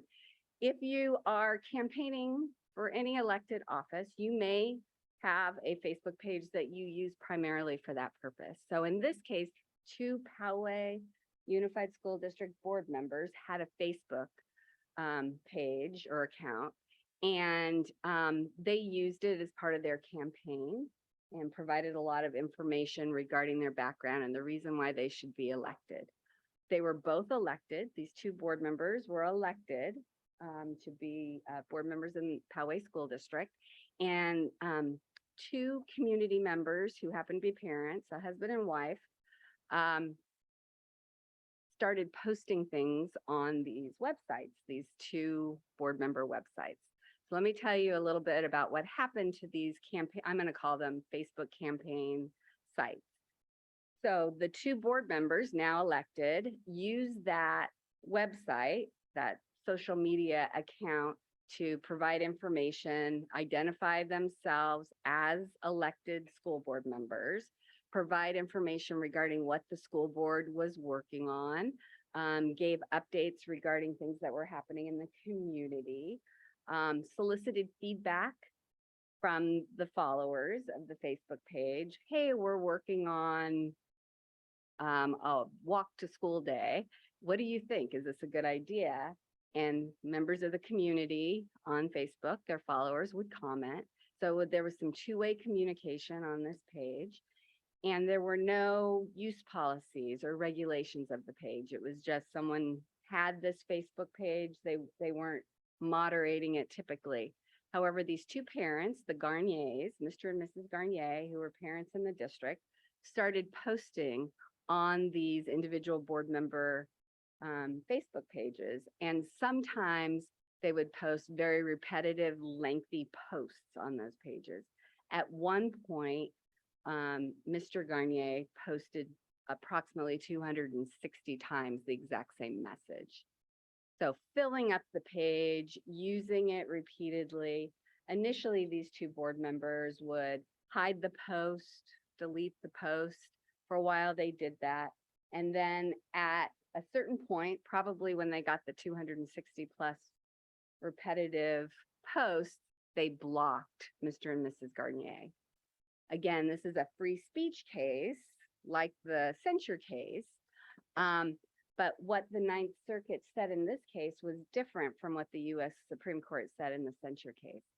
In this case, the Ninth Circuit said because these two board originally candidates who are now board members use this page as a two-way communication with the community, provided information, identified themselves as school board members. They converted their Facebook account into an open forum for community dialogue. And as a result of that, and remember, there's no regulation or upfront use policies as part of those accounts. These two school board members were not allowed to legally block Mr. and Mrs. Garnier from their site. And so this is something to be thinking about if you have Facebook pages. If you're going to maintain those and use those social media accounts for purposes of communicating about your role on the board, you too may have challenges if you allow people to post and you don't have any regulation at the beginning, like an acceptable use policy, like no profanity, no threats, no repetitive emails, those kinds of things. If you don't have that up front when people sign on at the very beginning of when you create the page, you could be in a similar situation if you block people. So it's kind of a, oh, okay, this is something I would not have ordinarily thought to be the case. But it is a new law and it is an evolving area of the law, anything involving social media and elected officials. So just very important to be aware of it. We're going to move on to COVID. And when we started the school year, there were some mandates still in place to text or provide proof of vaccination. On September 17th, those were removed. They rescinded those rules. But there's still a lot of other rules and a lot of things that are evolving that you should be aware of. So Cal OSHA still has in place emergency temporary standards. They're currently conducting hearings. They had one as recently as October and September, where they were looking at making some of these emergency temporary standards permanent for 1 to 2 years. It has not been finalized, but I just want you to be aware that this is happening. And these standards, for your purposes as board members, what you should know is the current standards have exclusion obligations as employers. So if someone tests positive for COVID, then there's a minimum of 5 days, the obligation to wear a mask. There's exclusion pay, which means regular pay if you contracted COVID at work. And if you contracted it while you were on, winter break, then you are not going to be eligible for this. You'll be eligible for supplemental sick leave through the end of this year.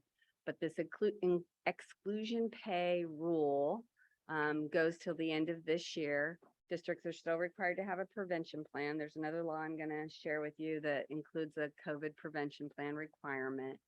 But this is currently in place. And then these new standards, moving some of these temporary standards to permanent, is what Cal OSHA is currently holding public hearings to discuss. And as part of that, they're looking at eliminating exclusion pay. And they will be focused more on the maintenance of records, who contracts COVID, who's been exposed to COVID, requirements for posting regarding COVID exposures. So that's what they're looking at now. So stay tuned for more information about Cal OSHA and what they're doing as it relates to COVID requirements for employers generally, but school districts too. And then there's AB 2693, and it requires for next year. So January 1 through 2023 through January 1, 2024 requires a 15 calendar day posting notice. So employers, including school districts, are required to post at various school sites if someone has actually been exposed or someone has COVID in the workplace. So that's new legislation that takes effect next January. And then this SB 1479, we're still waiting for more details, but this requires school districts and other local agencies, educational agencies, to have testing plans in place. So the testing obligation has gone away, but there is something that's going to be forthcoming, probably in combination with the State Department of Public Health and the CDE, that will explain exactly what these testing plans are. It may be more about safety and communication and outreach and awareness regarding vaccinations and testing, but we will have to stay tuned to find out more. There wasn't a lot in the legislation. I already mentioned that the governor announced the end to the state of emergency for COVID effective at the end of February. When you think about that timing, it's kind of to get us through the holidays, right? So we're going to be with families. We're going to be out and about. So about 8 weeks later is when we usually have an uptick if we're going to have one. So cyber attacks and social media. So on cyber attacks, there's some new requirements. If the district, under this AB 2355, if the district has a cyber attack, meaning someone comes into the district's electronic systems and touches on personally identifiable information of 500 students or staff, there's a new obligation to report to the California Cybersecurity Integration Center. There's also recommendations that we would give in terms of working with the federal agencies that monitor these issues and that provide support to public entities that have been hacked. Knock on wood, this never happens to Elk Grove. It's very challenging. There was a district in California that literally could not process their payroll for weeks. And so you can imagine how challenging that is. So this is a new requirement. A good law, I shouldn't characterize some as good or bad, they just are, but AB 2879, I think will be good for school districts and for kids generally, for students. This new law requires social media platforms to define and disclose what their cyberbullying reporting procedures are or violations of their use policy. So if you're a school district, if you're a site administrator and a student at your site is being bullied somehow through Twitter or on Facebook or whatever it might be, TikTok, whatever it might be, those social media sites must now make accessible to everyone, even if you don't have an account on that site, the process for reporting cyberbullying or other misuses of those sites, so that hopefully they will take down whatever the offending content is. Now they will do that now, but I think making it easier and having there be a published process for doing that is going to be better for our students. So I think that's good news. AB 1655, this is the law that effective June 19th, 2023, adds an additional classified employee holiday. So certificated employees typically do not get holidays, but classified employees that are members of a bargaining unit get holidays that are within the ed code. So 1655 prospectively adds Juneteenth beginning 2023, June of 2023. There's also a pending class action lawsuit out of Alameda County, and that a number of districts are involved in for the past 2 years, related to June 19th, on whether or not that should have or should not have been a paid holiday. So that litigation is still happening, and stay tuned for more information on that. But again, going forward, it is required by law to be a paid holiday. Classified employee discipline. This is a law that requires the district to not place someone on an unpaid leave unless they're given some additional rights. So there were additional rights required before, but we're talking about the very, very serious kinds of misconduct, criminal misconduct, a serial violation of rules, or misconduct that can hurt. And the way they describe hurt is misconduct that presents a risk of harm to pupils or students, staff, or property, or habitual violation of district policies and regulations. So under this new law, before you can put somebody in unpaid status, whether it's through suspension, demotion, dismissal, there are some additional due process hearing requirements. So if an employee is charged, meaning they received a document with charges for misconduct, they request a hearing. You can't place the employee in unpaid status before 30 days and an opportunity to have a hearing. So it slows down the process from going from paid status to unpaid status. So that's a new law. Senate Bill 906. Okay, so Senate Bill 906 has two components. The first component is a notice requirement, and this notice requirement requires all school districts to send to parents information regarding the safe storage of firearms. And we should be getting from the California Department of Education a template for what that notice includes, but it will also include information regarding the criminal aspects of having firearms accessible to students. So it's a notice on how to store them safely. And if you don't store them safely and a child has access to that firearm, what the criminal consequences could be for the parent. So that's a notice requirement. The second piece, it's sad we have to have the second piece, but the second piece is a new mandatory student threat reporting requirement. Think of the mandated reporting requirements that already exist for different kinds of abuse. This adds another category of a mandated report. It applies to school board members and every district employee. There's no exceptions. So if as a school board member, you become aware of a threat by a student or a perceived threat, you have a reasonable suspicion to believe that the threat could result in a homicidal act, so killing people, you have an obligation to report that information to law enforcement. So how would you get access to that kind of information? You might see something on social media. A teacher might be reading a journal entry. A parent might come up to you at a meeting and say, this is what I saw or my child saw or experienced. If you have that sort of exposure to that kind of information, you as an individual have an obligation to report it to law enforcement.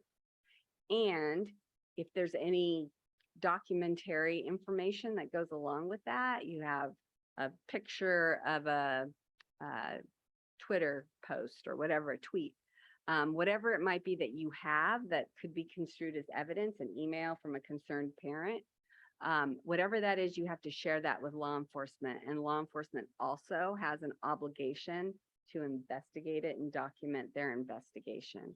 And you could see why that's so important right now with the state of the unfortunate state of things. So that's a big change. It takes effect January 1. I would not look at the date on this one. I would report now if you have any information, and because of your elected status and your involvement in your community, sometimes you get that information before even a teacher does. So it's an important obligation that you have in addition to all of your others. A little bit less mundane, but it kind of a fix to some things that people have felt are unfair for a while with the California State Teachers Retirement System. So let me just kind of tell you a backstory so you can understand why I say it's kind of a fix. So historically, CalSTRS has published guidance on various aspects of creditable compensation and service credit and the things that make up teachers and other certificated employees' eligibility for retirement benefits. And they post that guidance and they share that guidance. They have representatives that work with school districts and county offices to give them advice, because again, it's very complex, very complicated.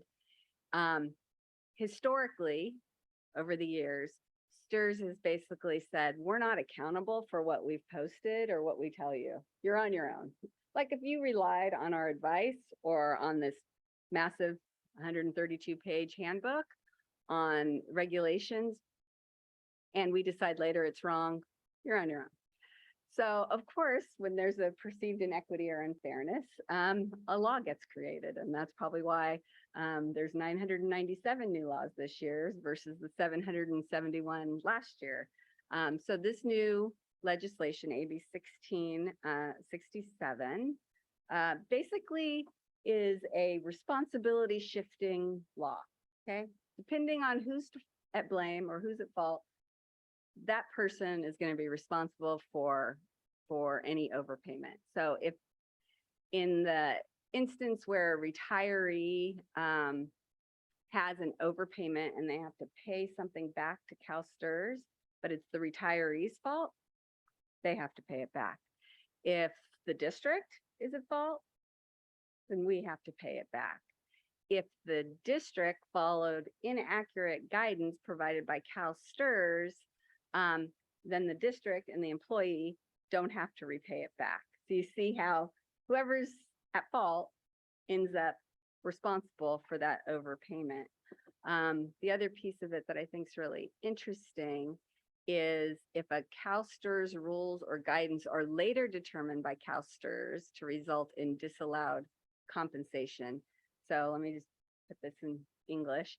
If I'm a retiree and I'm collecting $1,000 a month as a retiree, and I should only be collecting $850 a month because of some aspect of how I was compensated by the school district, and Elk Grove or a school district did that calculation based on CalSTRS's guidance, and CalSTRS later says, well, we interpreted the law wrong, then the state of California will pay 85% of the mistake, and then the district will still have to pay 15% of whatever the value of the mistake is.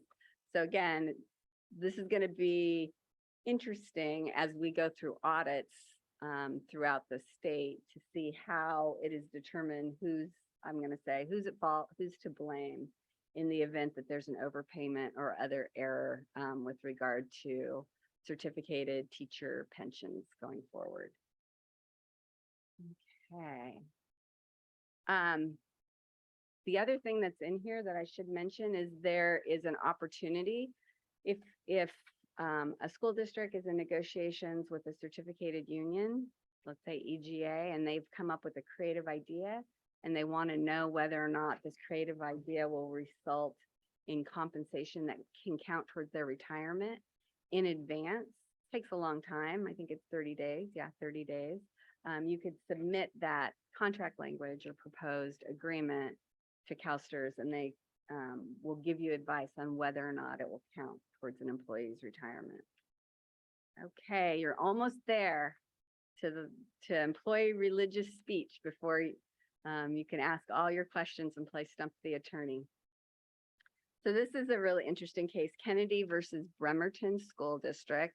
You probably heard about this in the news.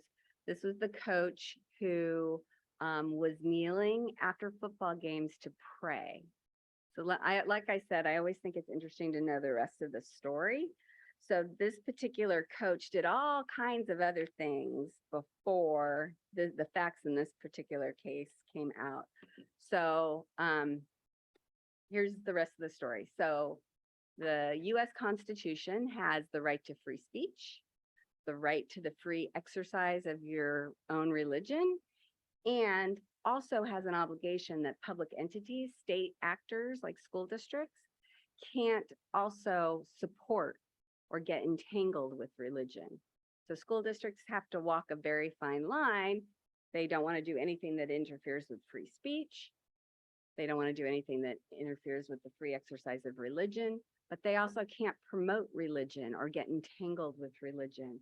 So school districts are always weighing, okay, where does this fall? I want to make sure we comply with all three of these constitutional obligations.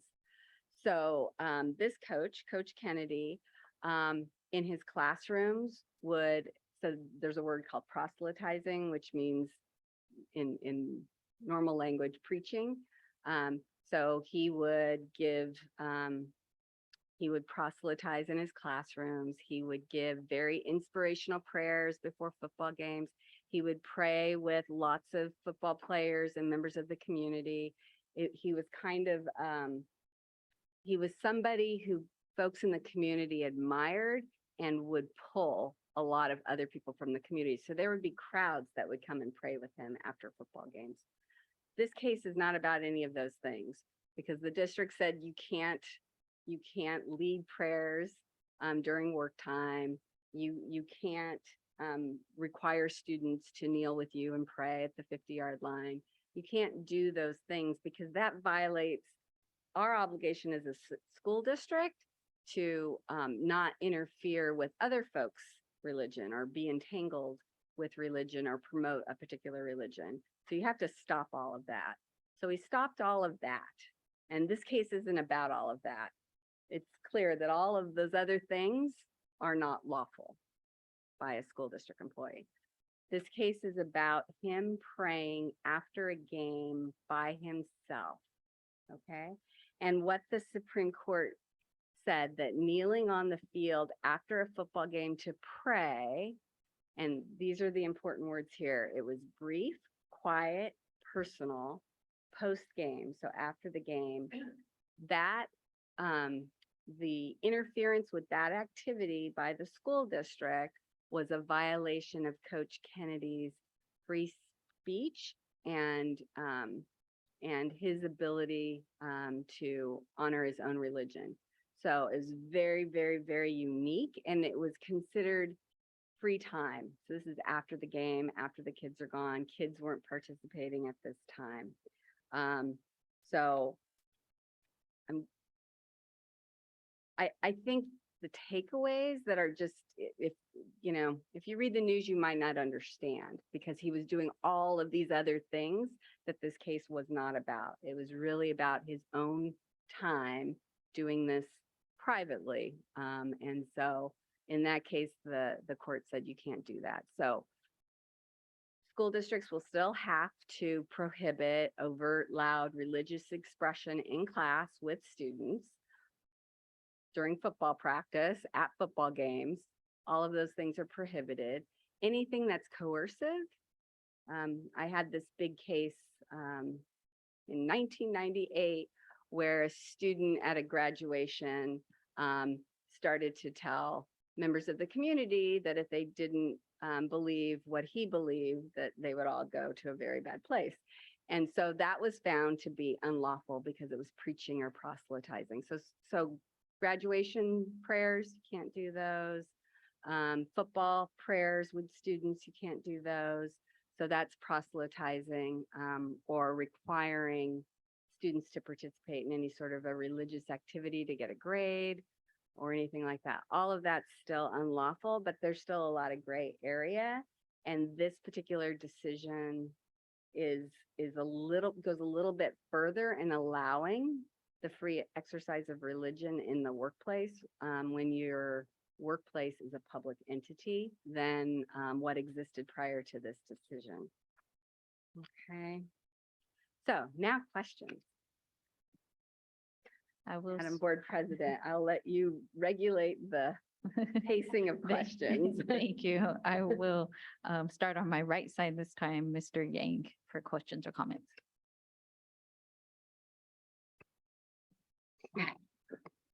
Okay.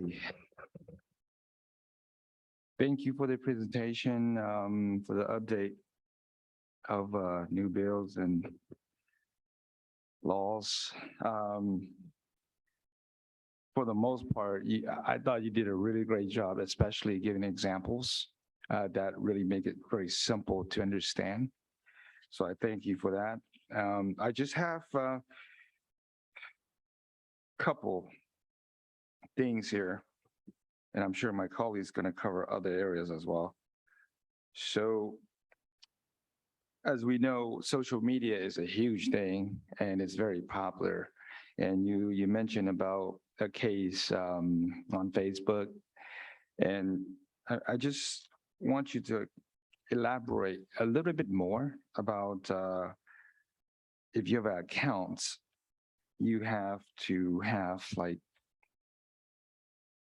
guidelines, rules stated on your account. And I'm not really quite sure whether you should write it down and post it up, or how do we go about doing that to protect ourselves so that if things like comments and share posts on your page is not appropriate, you have the right to hide it or delete it. So can you share a little bit about that? Sure. So you're talking about the Poway case, which is called Garnier versus O'Connor Ratcliffe. So if you look up Poway, you're not going to necessarily find it. And that case dealt with the Facebook post by two members of the community on two different board members' Facebook accounts. And so your question is, what is the technical process for establishing those regulations or there's use policies for your account? I think every social media account has a different process for doing that. So I would check to see if there's any sort of way to moderate those accounts. I would also check with the district because I'm sure they can provide you with some support on that.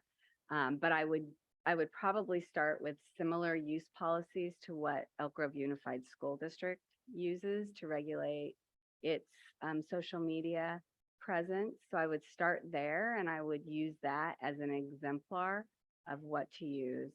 And then I would go to whatever social media account that you are currently using to present yourself as a board member and to interact as a board member. And I would, this is advice, so you don't have to do this, but I would weigh the pros and cons of that account for you. Is that something you want to have, knowing the responsibility that goes with having an interactive social media account? And is there another way for you to get your messages out without it being interactive would be one thing I would look at. One, do I want to take it down? Because there's other forums for that. Two, because if you take it down after the fact, after something happens, you could be in the same condition as these two Poway school board members. So one, do I want to take it down? Two, if I am going to have these accounts, am I going to make it something that people can comment, even with likes, right? Even with, whatever it might be, is it going to be two-way or not? And if it's going to be two-way, then establish now before there's an issue, rules, policies on content. And I would start with the district's model as an example, because you're being, as a school board member, the reason why these Facebook accounts are being considered public forums is not because of you just as a human being, it's because of your role as an elected official. Right. So I would try to mirror those rules.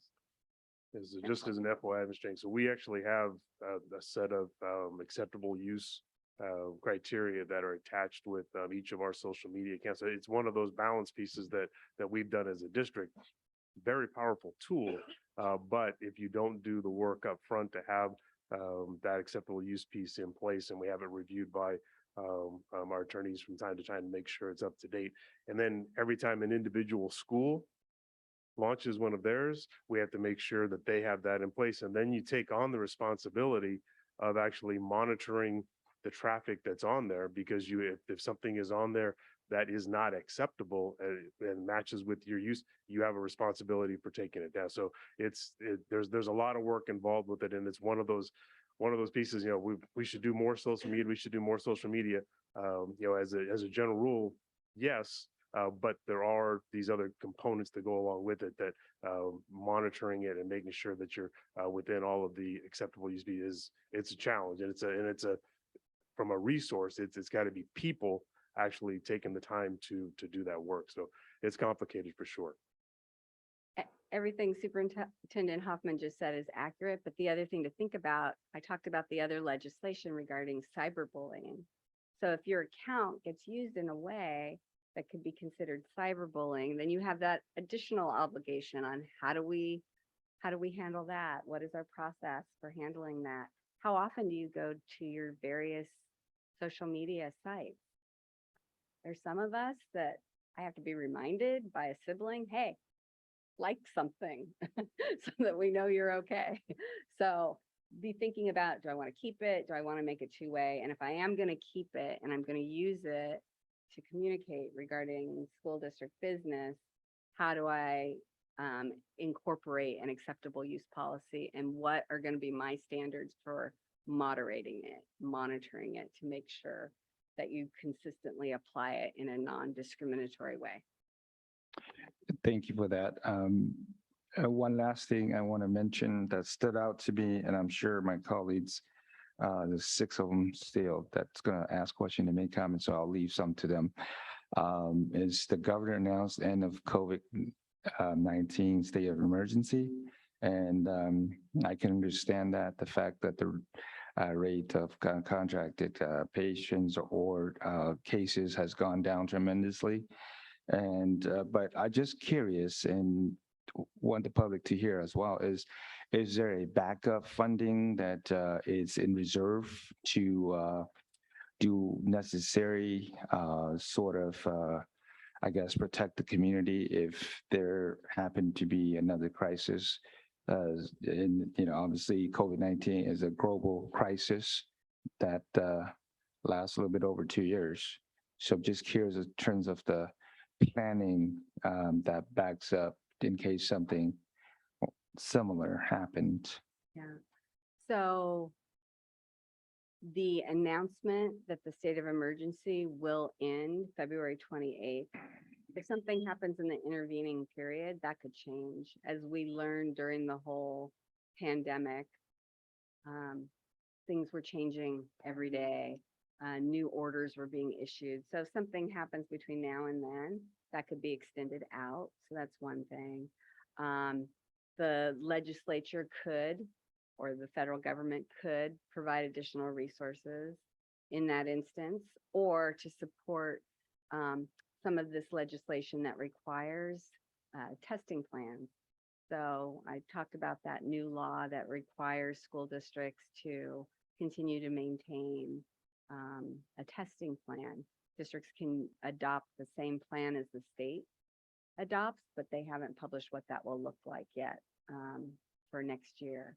So I think we're just, like your question, we're all just going to have to stay tuned, and it will evolve. Thank you, Karen. Really appreciate the update. Yeah, thank you very much. Ms. Albiani? Thank you very much. I am happy to see Senate Bill 906 about responsible gun ownership. And I consider this is a great service to us. Thank you. Thank you to the district for bringing us this.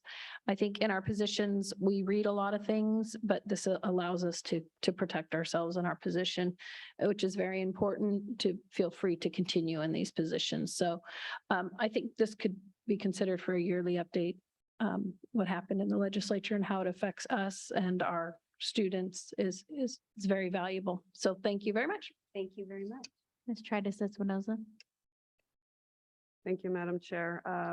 My earlier question on the Garnier case has already been answered, so thank you for that. My remaining question is also on SB 906.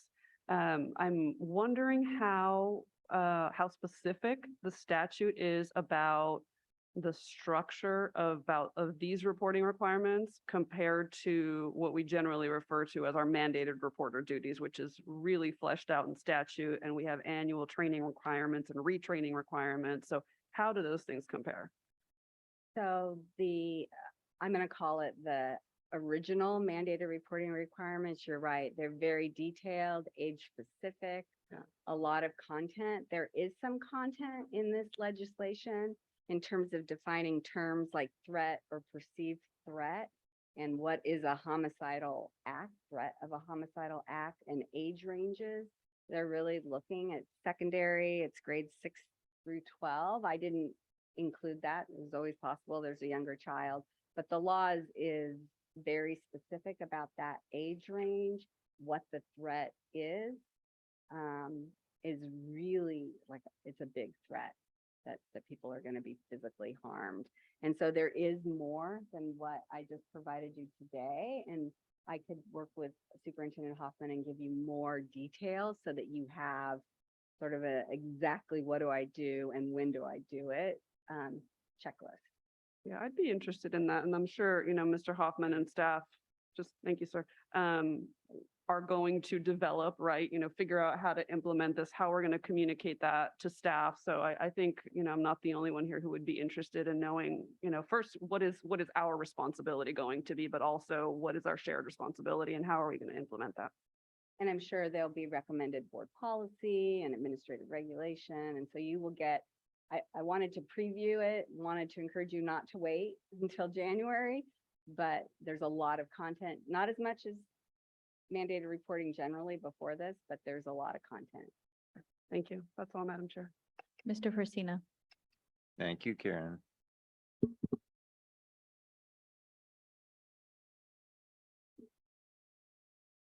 Mr. Perez. Oh, he just said thank you.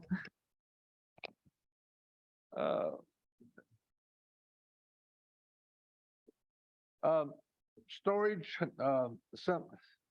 Senate Bill 906, very important to our communities and communities throughout the United States and the world. Safe storage of firearms is very important. I'm glad that passed.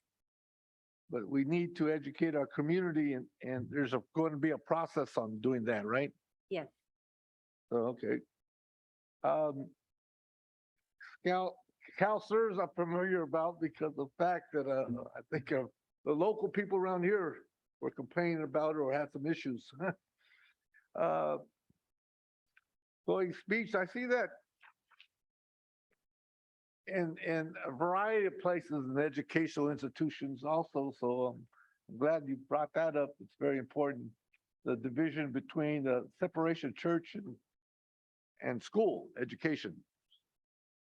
But I always thought that's an issue regarding religious schools, so how they get around that. So that's not that important. I could do the study on that. On page, I think 17, 18, the COVID emergency disaster. I just recently been looking or studying emergency disaster plans. I did an emergency disaster plan for Department of Health Services and Public Health.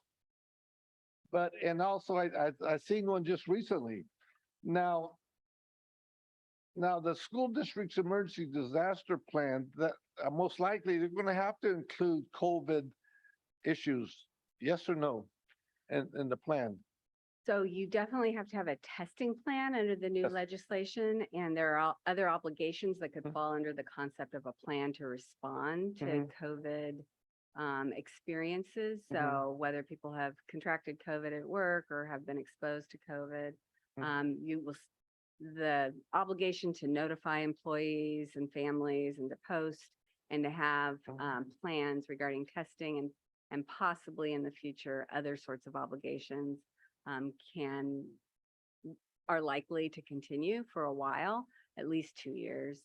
The safety plan I think that you're referring to is a little bit different. That's to protect your schools from everything, earthquakes, fires, intruders, all those things are still in place. It probably does have infectious disease Right. and quarantines. So yes, Maybe not COVID specifically, but risks to health. yeah, epidemics, because we're going to have another epidemic, sooner than we think, or wish or whatever.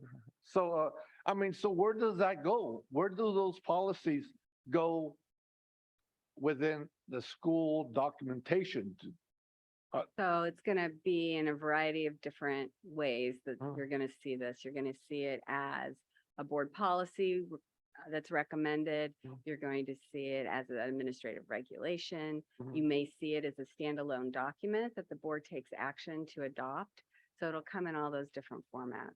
Mr. It- Perez, we have a set of procedures that were in place pre-COVID that were epidemic and pandemic type things, for whooping cough. There was a number of other things that were all contagious diseases. So that already exists. We obviously went back and updated that. Right. And then separately, we did have to have during this entire pandemic, a separate plan that was specific to how the district was responding to and dealing with COVID. And that was it. Every time there was an update to the state language from CDPH, we had to go back and revise that plan. So that was within our COVID web page that we had dedicated to that. That plan was there on a regular basis. And that's what we were keeping the community updated in our Friday communications, on that regular basis. We were doing them daily for a while. We went to the Friday communications and keeping the community informed of that. So there'll be an additional adjustment to it, based on if we end up with different information from Cal OSHA, and if the governor's deeming that the emergency situation is over, then that plan will get scaled back. But everything much of what we've learned through this COVID-19 piece will impact our overall responses Right. For whatever the next thing might be. Right. And the expectation from the state and the feds are that we all will be better prepared to respond next time than we were this time. Right. But what I'm concerned about, hold on. There's a lot of gray and and there's a lot of frustration for my part, and also a lot of anxiety, we all went through regarding, what are the parameters? When do we close a classroom? Where do we close the actual school? What percentage of the community, like, Florida District, when they had a high incidence of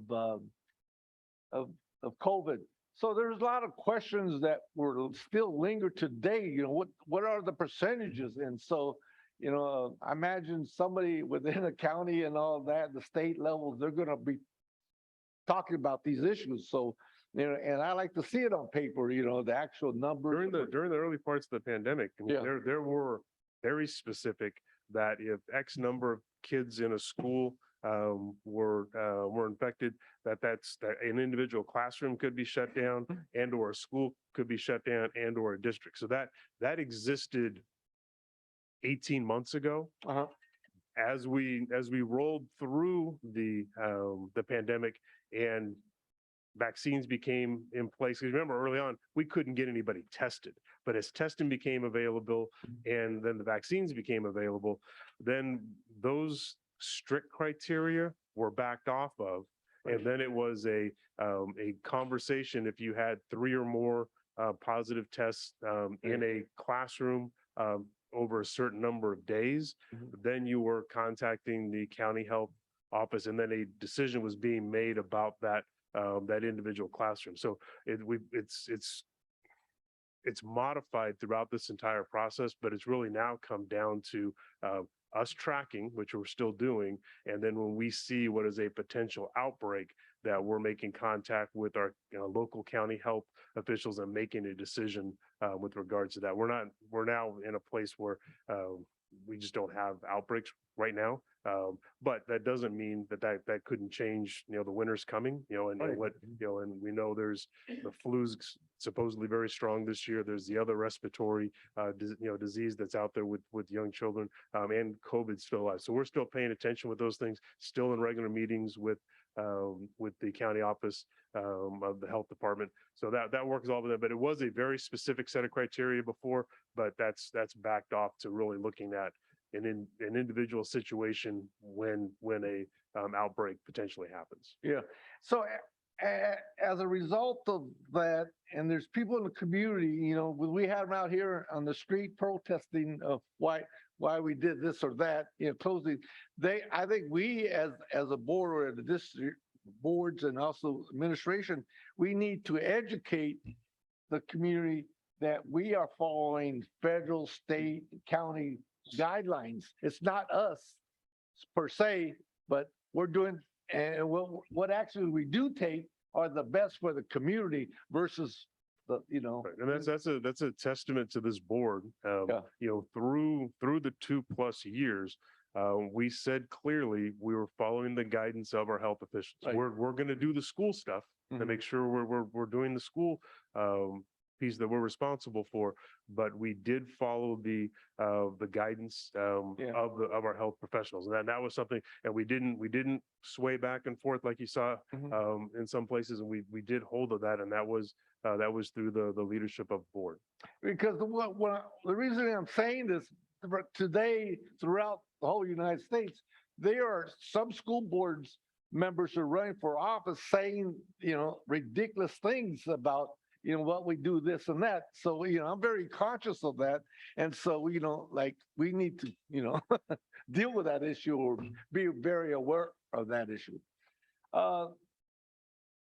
Another issue, for instance, I'm going to use myself as an example. I think the first page, caregiver, family caregiver, page 2 or 3 or 4, like we're in the 4th page areas. I'm recognizing myself as an elder now, and that in my life, I'm having family members getting sick and passing away. Saying also, I'm also a caregiver that I have never, I need to know more about that issue because of the fact that, when my immediate family, my mother is aging more, how am I going to go about doing my duties as a board member and also being a caretaker for my mother within a 100-mile distance from this particular district office. So I'm very concerned about that. And not only my mother, there's been other family members who passed.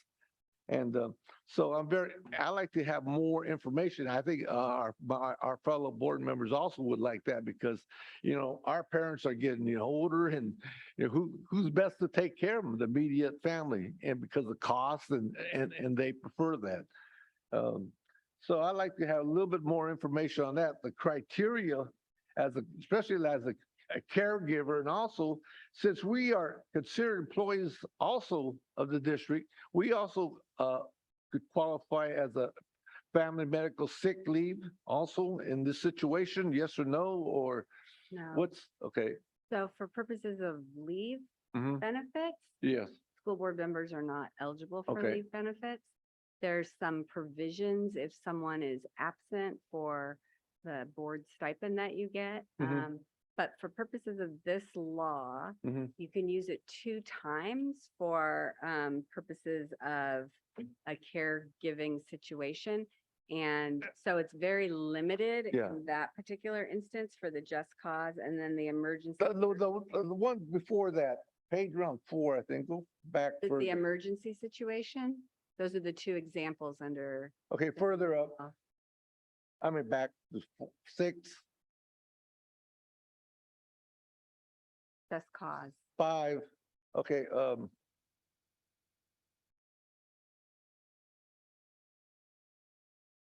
okay, yes, okay, this is the page I think I was referring to. Yeah, just cause, defined as a caregiver need, contagious illness, okay. I need to know what a caregiver is, what an actual is a caregiver.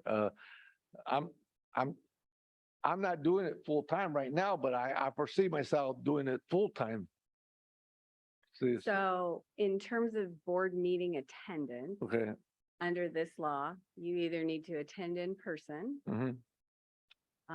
not attend, be absent. Mhm. Or if you use this law beginning next year, it's only available till January 1, 2026.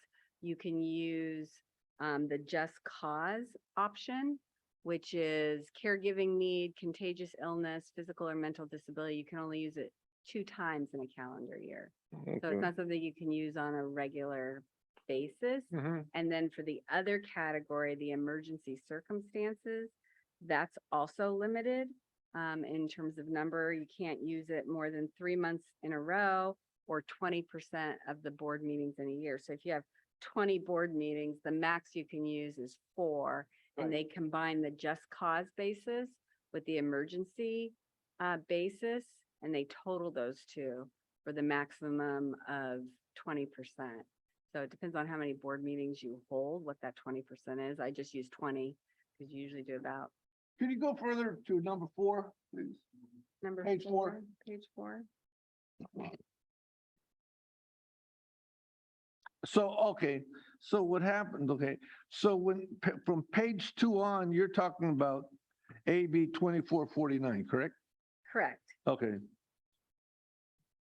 Okay, there was another, so, okay, as board members, okay, well, thank you very much. I think Yeah, that's I'll make sure you have more detailed information in writing. right. It is, like I said, they don't make things easy. I know, yeah. They make it as complicated as possible. So we'll give you all the details so that you can. sort And then through it. amendments and all this. Okay. Mr. Zendes, one piece on that, I just want clarification. So unlike AB 361, in order to do AB 361, the board had to declare that they were going to do it and then had to, on every 30 days, pass a resolution letting the public know that they were going to continue doing this. And that's why we've had that conversation a couple of times at the board level and asked for direction with regards to that. AB 2449 isn't like that. This is a rule that's in place. And it's not as if, I'm making sure that could the board say, we don't want to do 2449 because it's too complicated and so we're choosing not to do it as an organization, or is it, or we are letting our public know that we are going to implement it? Because if we implement this, or if we're required to, we're basically going to have a section at the very beginning of the meeting that's built in now that says, in case there's a member who let us know after the agenda was posted that they weren't going to be able to make a meeting, we're going to have a time period at the very beginning of the meeting for the rest of the board to make a decision of whether the reason that the board member provided is accepted by the board. If the board accepts it, person will be part of the meeting. If the board says no, person is not part of the meeting. But we would have to have that process available at the beginning of every single meeting, correct? Yes, except for 2 instances. Okay. So I said yes to like 6 things that he just asked, so I'm going to parse through them. So yes to having this as part of your board meeting agendas going forward, because things are going to come up. And the whole point of this is things are going to come up on an ad hoc basis and you don't know. So yes, you should have this on your agenda. In terms of just cause, that doesn't require board approval or a vote. Okay. So for the 2 times that a board member could use it in a year, those times don't require board approval. Got it. In the emergency situation, that does require a board vote, and it requires this, 2/3 vote. So 5 board members. If you have 5 board members present, if you only have 4 present to make your quorum, all 4 have to approve it. So the 2 is kind of like the board member gets to decide if they satisfy the criteria. And then for the emergency situation, the board gets to decide whether or not it's accepted. If the board does not approve it under the vote requirements, then the board member cannot participate via Zoom or at a remote location. Like I said. Yeah, they made it this tough. one's much more Yes. difficult to implement than the. And the last one is the page 29 Homicide Act. Does the language of the bill, does it say anything about to and from school? Because now and then you see people, I've seen people, carloads of kids, I don't know what they're flashing. Is it a telephone or So it's a good question, Uh-huh. and part of the legislation refers to connected to school. well, Is there, So that's if good. this is going to happen at school, Oh. there's a conversation, it comes up connected to school. Because, I've seen a lot of, physical assaults, that could have been homicidal that I stopped, on the way home with students fighting on the way home or whatever. Right. So in the Sure. event that as a board member or as a district employee, you believe there to be, Could escalate. Yeah, then your obligation is to notify law enforcement. yeah, well, I'm going to do it regardless. Yeah, you would do that anyway. right? Yes, I do it So anyway. this I do it isn't now. really a change, Uh-huh. yeah. I'm glad it's there. I think it's important it's there. Yeah. It's a Um, reminder to everyone and everyone is obligated. There are no exceptions. Are you, okay, I know you put, or I've seen someplace, well, I know where to get these language, but So yes, not to do a plug for Lozano Smith, but we have client news briefs on as many of these as I think I've shared today, or most of them. Those evolve, those change as we get cleanup legislation or more information from the CDE. Again, this was like the pre-pandemic buffet, and I just sampled things I thought you would like. There's a lot more, and I'll continue to work with Superintendent yeah, Hoffman as part of your. and that's the last one I'm gonna say regarding, I was just looking at the Association of School Superintendents. They have an excellent article, California Empowers Students. And there's a lot of new legislation empowering students that, it's a 2-pager. And it's remarkable that it's about time we're doing it. That students should be in the process of making decisions, the bottom line. Board members. The last question, are you going to also provide us workshops or at the California School Board Association convention in December or? Oh, So our firm will be there. I'm conducting 3 presentations, one on negotiations, one on the Brown Act, and one on a legal update. We'll cover some of the same topics, but other topics too. that's it. Thank you. Thank Ms. you. Jamerson. Thank you, Karen. I really appreciate that you were able to walk us through this versus just, a board communication and trying to read it. So I really appreciate it and the way that you presented it so that we could understand. I think everybody touched on the areas I had questions except for AB 1655 with Juneteenth.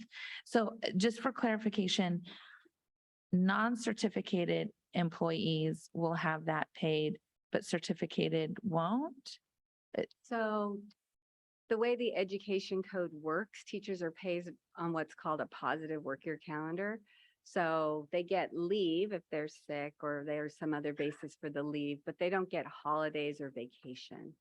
So because they get paid based on working a set schedule, they're usually off during winter break and with all your various schedules, at least at some point, they're off during the summer months. So there's no holiday pay per se for that group of employees who work on a positive work year calendar. So classified are the folks in the ed code. So employees that do not have a teaching credential who get paid holidays. And there's a long list of holidays in the ed code and they periodically get updated. And this is being added for next year. Okay. And to be in, you have to be in paid status either the day before the holiday or the day after to be eligible for holiday pay. Okay. So, So Ms. it's, Jameson, the other piece with that is there's the minimum number of student days. So if we close the district, when we close, because the district will end up, will likely be closed. There'll be some negotiations. I want to talk about, but will be closed on Juneteenth. Now, Right. for our traditional schools, they're already out. Right. But for our year-round schools, Yep. they'll be in. But what that's going to mean is for our teaching staff, we add a day. we're gonna have to do it. So you won't be in school that day, but we still have to teach that day. So that's why it's not a paid holiday for the certificated folks because they have to be there. They have to make that day up because it's a kid day. Okay. But there is the move to make it a day where school will be closed on Juneteenth. That's what we got to be working through. And Okay. one of the challenges I was going to mark is that if you noticed in some of these legislation, some of them start January 1, 23. Others of them start at the beginning of the 23-24 school year. So one of the challenges with this particular piece is that it goes into effect January 1 of 23, but the calendar, the school calendar for the Has already 22, been 23 approved. has already been approved. So so it makes it even a little bit more complicated. If it was just from an ease of implementation, if it would have been for the 23-24 school year, then we would do that as part of the negotiation of the calendar. Now we're going to have to go back and relook at the actual calendar. So it's, as I can see, Mr. Riley over there rubbing the back of his head, thinking through all of that. That's just one of the complicating factors as we work through and recognizing this holiday. Okay, Yeah, perfect. And so in other words, teachers have to work X amount of student instructional days. Right. And the state isn't giving any sort of an exception to that. They're not saying, hey, you could work one less or provide one less instructional day. So districts that have a teacher workday, student instructional day on June 19th will have to push out their calendar this year Mhm. by a day to cover it. And then when you're looking at calendars in the future, they'll just have to incorporate that into their thinking. Okay, perfect. Thank you. Thank you. And thank you for the presentation. Thank And you. I know there will be more updates to come in the upcoming year. So thank you again for all the information. Thank you very much. Appreciate your time. Madam President, can I do a couple of comments with regards to a couple of these things? The board hit on many of them, and so I crossed a bunch of them off my list.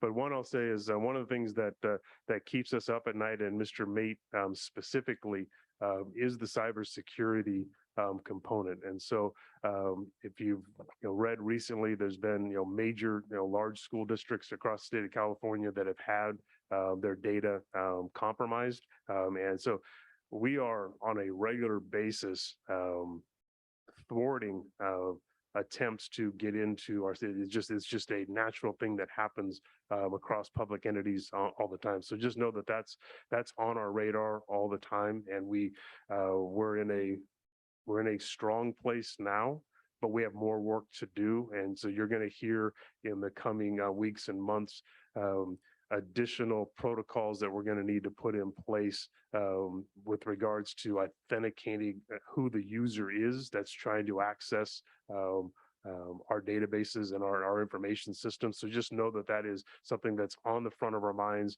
that you don't hear a lot about, but a great deal of work is going into that. And so I go, Mr. Mate, I have my things that keep me awake, and this is but it's at the top, one of the things at the top of his list. The CalSTRS piece is also an interesting component, because they go through and they do audits of of our employees and contracts and different things along those lines. And for years and years and years, we would actually hold an email that we received from an authority at CalSTRS, and we'd followed that guidance and then implemented policy change as a result of that.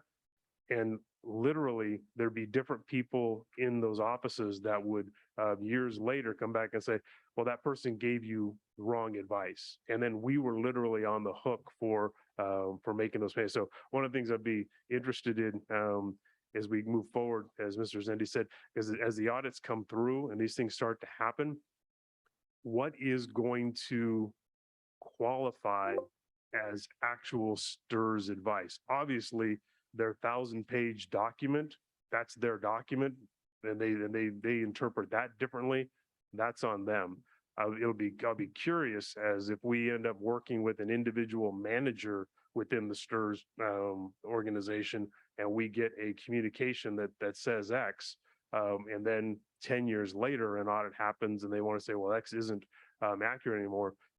Will that hold up as a protection for the district, as I think it should? But it will be interesting. There's a lot of work around that one. So I just wanted to highlight that as well. That is an ongoing piece that we deal with on a pretty regular basis. Thank you. I see we're a bit early. We are ahead of schedule.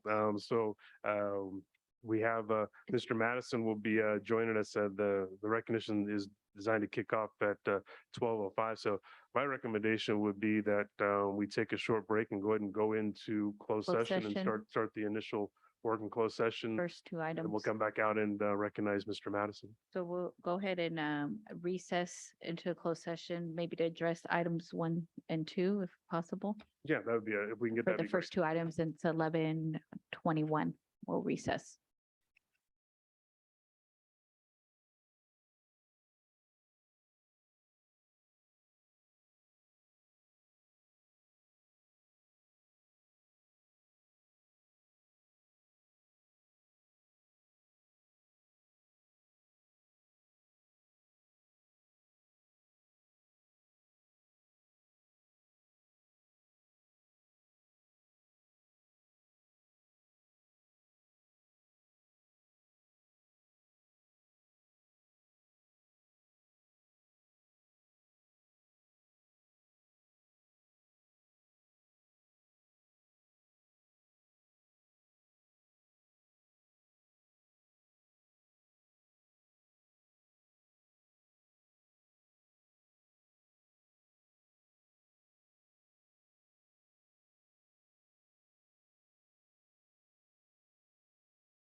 12:06 PM.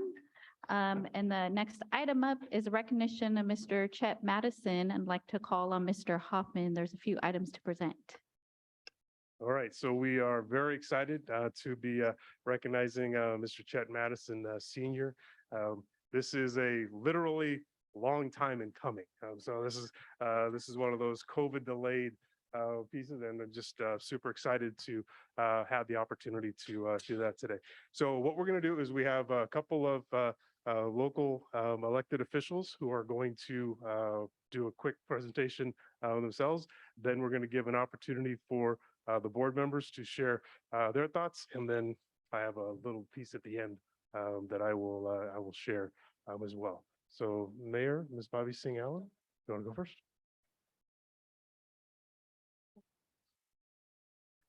And Mr. Madison, if you want to stand up there so we can embarrass you this whole time, that'd be great. Good morning, trustees, or is it good afternoon? What a great pleasure to be back here. I've missed all of you, and it's great to see the new faces as well. You make our city and our community and our school district very proud, doing the hard work, representing our students and our families. So thank you for all of your service. But today we are here to celebrate and recognize someone who means a lot to me personally, as well as our school district. So I'm going to read the recognition on behalf of the city of Elk Grove before I share some of my own personal thoughts. And this is, of course, to recognize Chet Madison Senior on behalf of the city of Elk Grove. Whereas the community supports the development of our youth and cherishes our educators and institutions of learning that guide generations to foster understanding through instruction and that inspire students to expand their knowledge base and pursue continuing education. And whereas Chet Madison Senior retired after 20 years of service on the school board, having enhanced the lives of thousands of students, colleagues, and staff, serving as a dedicated trustee, insightful manager of finances, and keeper of the public trust. And whereas Chet Madison Senior has served as a force of positive transformation to our community, providing our youth the means to become educated, intelligent, responsible citizens, and imparting a legacy of providing equitable educational programs and serves that set the foundation of educational excellence, known and respected as the Elk Grove Unified School District.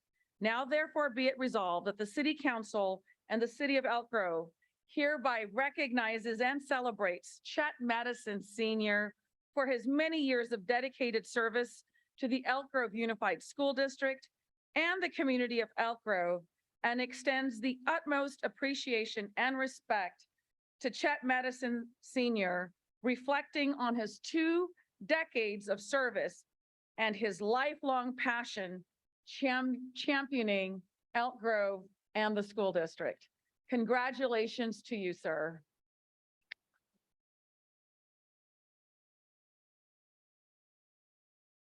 On a personal note, when I first joined the school district, gosh, over 10 years ago, Chet was sort of assigned to me as my board buddy.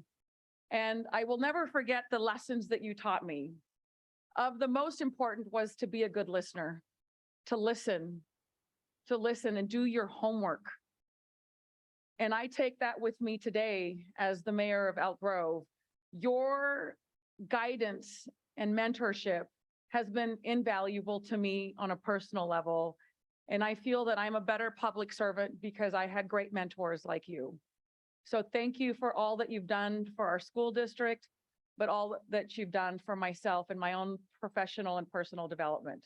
Thank you. I consider you a friend, mentor, and former colleague.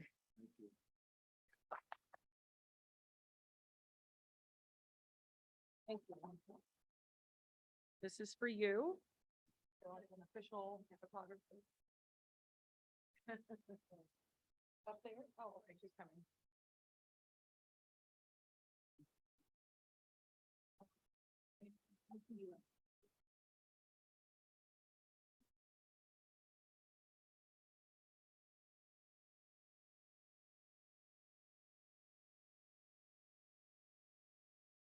I know at least one place that's going to get posted because I know I'm missing Alan post. As he says, I have more pictures than his family. Yes, yeah, yeah. Thank you, Bobby. Bobby Singh Allen was certainly a good board member. And when we worked side by side, and she was a very good listener, very smart young lady. Thank you. Okay, Mr. Natoli with the County of Sacramento.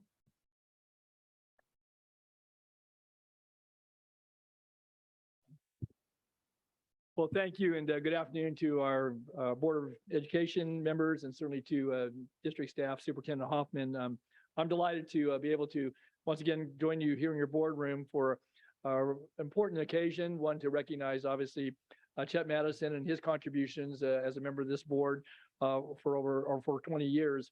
And I was just looking at the resolution, and I think as Superintendent Hoffman said, it's been a while in coming. We actually took this up in November of 2020, but it's been in safekeeping with the district, and I'm very pleased to be able to still be in my current role to be able to present this. So I'm glad we're doing this before the end of this year. Otherwise, you might have, actually, there's a name here on the resolution, former board member Susan Peters, who retired in 2020. So, but it does still comes with the same, I think, feelings of gratitude, Chet, for your service, and certainly to recognize, as Mayor Singh Allen said, your contributions to both the educational excellence that this district is known for, but certainly your leadership as a member of the board and working to help guide both decisions at the board level, but certainly I think your interest in the students and the young people and the families that constitute the district that you all and that we all have served over the many years that we've been in public service. And I would just note that I think, as Bobby pointed out in her proclamation resolution, that you were renowned certainly for I think your steady hand, certainly on matters that came before the board. But there was a whereas here, I just want to reach back to, it says, whereas throughout your tenure, students have been the primary focus of you, certainly of your colleagues, and of the district's commitment to public education and helping the young people and their families prosper. And it also says that you were and have been and continue to be truly committed to the essential role that education plays in preparing young people from all walks of life, from all ages, but also preparing them for success in their advanced studies and throughout their lifetimes. And I think that lifetime preparation is so important. Not everyone's going to go to college. Not everyone's going to have the same path, but you try to provide them certainly the opportunity to excel and to succeed, but also to be prepared for what might come next once they leave, obviously, the public school and public education system here in Elk Grove. So I'm really pleased, Chet. I consider you a friend for many, many years. We've had the chance to work on community matters, and I want to commend this board and certainly its current construct, but certainly over the years for its leadership in this community. Again, I said it twice, but I'll say it one more time. Your commitment to excellence in public education and giving every student and their families the opportunities to be successful is, again, well-known, but I think it makes a difference in the lives of each and every one of those young people that you have served and continue to serve. So with that, Chet, I want to just say to you and Sarah Jo, wish you, again, all the best. Certainly as you've entered permanent retirement, I guess now you've retired from your work, but also from the board. And recognize that, part of your ongoing commitment is to support. And I know you invited me to the First Foundation's Scholarship Foundation get together a few weeks ago. And I'm pleased to see you still have that level of interest and support. But I know I also acknowledge, and you'll do this too, your children, Lorraine and Katrina, Chet Jr. and Derek. And I guess unless you've added one since this was written, you had 10 grandchildren at the time this was prepared. So you might have 11 or 12 for all I know.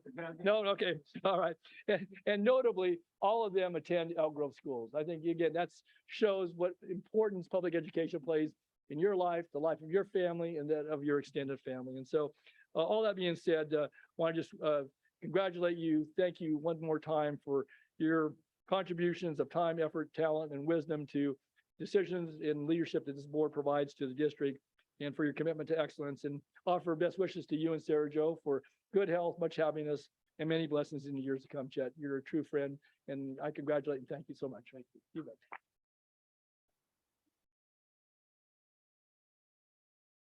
Please come closer if you'd like to take photos.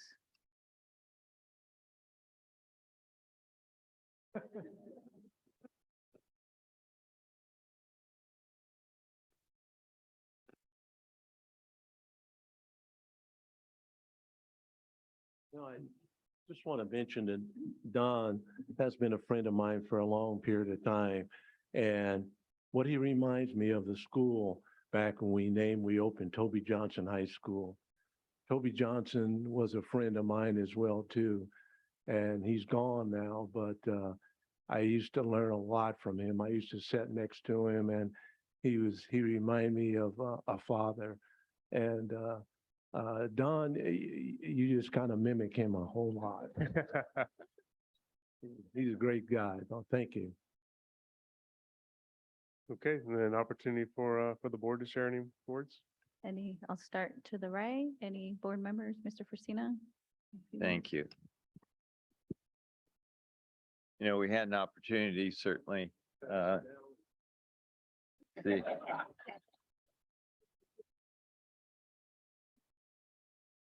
Chet doesn't forget. You know, we had an opportunity to share our thoughts when Chet had his last meeting with us. But, you know, there's a lot of adjectives that I can use, certainly, to describe Chet. And I think we would all agree he's honest. He is humble. He is committed. In terms of his role on the board, the one thing he was, for me, was prepared. And when you're taking on a role of responsibility on behalf of the children and their families and the employees, you need to make good decisions, and you can only do that when you're prepared. And I can never think of one time when Chet wasn't prepared. When I first became a board member, we weren't always on the same page. But we grew to understand each other and form a friendship. And the night that Chet nominated me as board president was a very special moment for me, because it was the culmination of the development of our friendship and the trust. Chet has a wonderful family. He has a lot of friendships in the community, and it's a result of the kind of person that he is. And Chet, I consider you just a really good friend, somebody I know I could always rely on. And it's wonderful that you're able to spend some time with us here this afternoon. Thank you, Chet.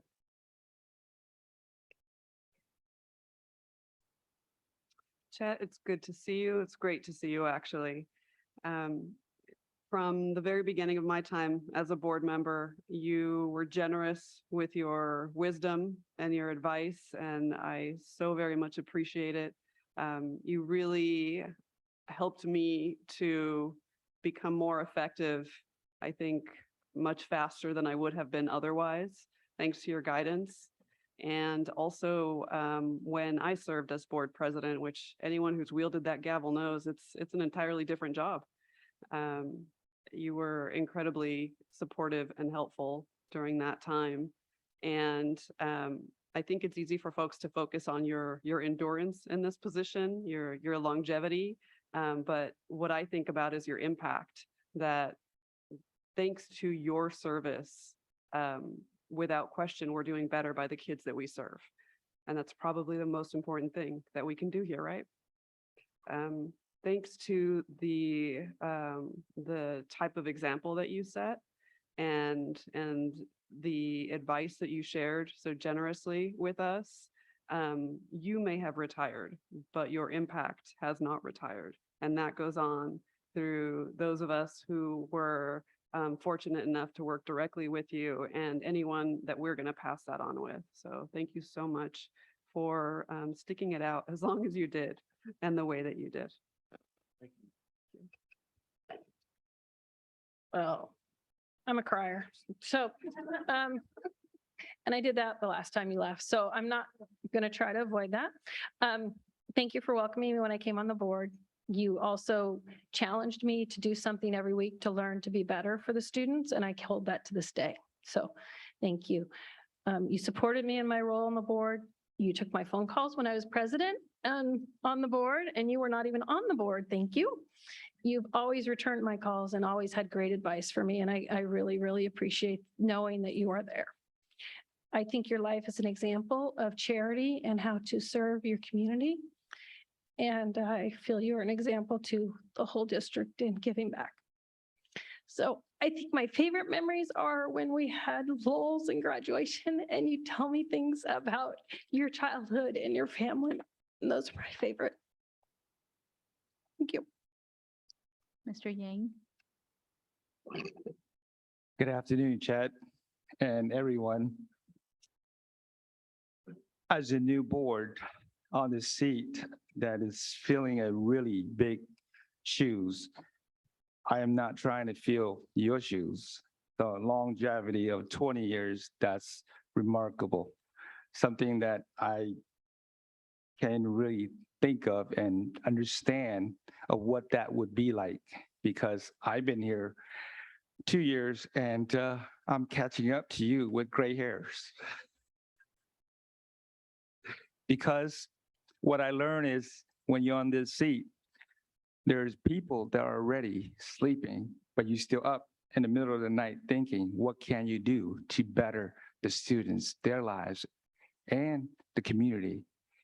And I get that part now. And with that said, you know, when I think of you, I remember reading your bio on the website.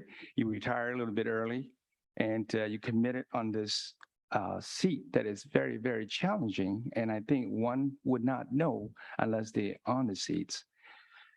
And when I think of you, I think of compassion, dedication, love, and most importantly, it's champion. And you are a champion in our community. And I just want to say thank you. You've been a mentor from outside looking in. I have not worked with you, but I admire your compassion and your dedication for servicing 20 years as a school board. Thank you so much. And may we aged people say this, may you live to 120 years. Ms. Jamerson. Good afternoon. And so being new to this board and not having the pleasure to serve alongside you, I just want to let you know that your legacy has continued on. So not only your service to the students of the district, but as Mayor St. Allen said, you were her mentor and you were her buddy coming on.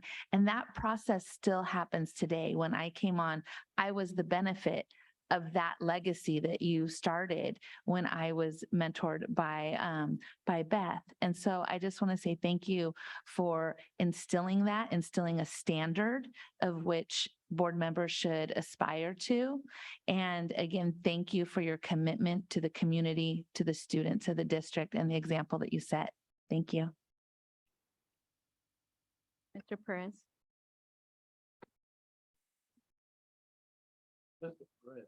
Hey, gotta stand up for the man. The man is here.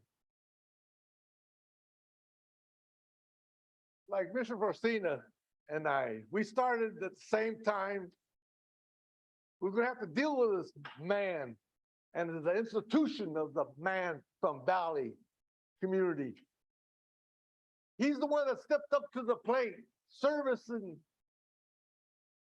in the military, after that, to the community. And he's the man that every child, every student in that community, throughout our community, district-wide, statewide, county-wide, like Mr. Toby said, we look up to him. And there was like times that we never agreed. And then you were the first one that ever told me, you're appalling. Yes, I'm appalling, but you could state that, yeah, people tell me I was a troublemaker, but I always made good trouble, like our great leaders have been in the civil rights movement. And you know that I stand with you on a lot of issues with civil rights, and you were there for the people. And I always respected what you said and listened to you. That's one thing I always liked. I always listened to my elders, and you're a man with a lot of wisdom, experiences, and it's a sad day that, you don't walk away. I don't think you're still part of this community and part of this board. We're very fortunate that, I'm fortunate I had the opportunity to listen to you, your knowledge. And then you passed on that knowledge. You passed on history that, it's unfortunate that my fellow board members didn't listen to. But, you might have a day or a luncheon that you want to invite them because this, like I said, he's the man. Gotta say, he's the man. And yeah, I kind of, get tears too because I'm talking from the heart, and long live Mr. Madison and the community that he represents. And there's a testimony. You have a brother-in-law back there, a major leader back there. He's put his head down, but you have a beautiful family back there. And oh yeah, son-in-law. Okay, yeah. And bro, it was brought to my attention that who was the teacher that worked for our district. There you go. See, it's a team approach. And again, this community is very lucky to have you in our presence, and keep up the good work. Thank you. Thank you. Yeah. Last but not least, just speaking from the heart, I really feel like it was an honor to serve beside you on the board and watch your leadership as a board president more than once, and very much have learned a lot from that time. I remember when I first joined school board myself, the advice you gave about observing and listening and how critical it is to hear others before I spoke. And you walked with that level of humbleness and integrity. One that I feel is very valuable to the community. I know I have to also reminisce on your involvement and always supporting the Native community. And I know if my brother could be here today, Mr. Franklin, he would have as well to honor you. It's truly a pleasure to have you served, especially making decisions during the difficult times that we had come up for the school district. And I can always hear your voice in the back of my mind talking about if a recession hits or physical solvency, what are we gonna do? And I cannot tell you how many times I ponder that in the back of my mind. I may not always say that, but that's a thought of what does that look like in 3 years from now, 5 years, and the stories you would share of being on board, getting phone calls late at night or emails from constituents. And I know that was a commitment from your family as well, to be able to allow you to serve in the capacity for that amount of time and years. So I just want to tell you, truly honor your words of wisdom and thankful to have you as a truly role model and mentor to our community, our students, and our families. And on behalf of the board, we had a card to present to you. So thank you.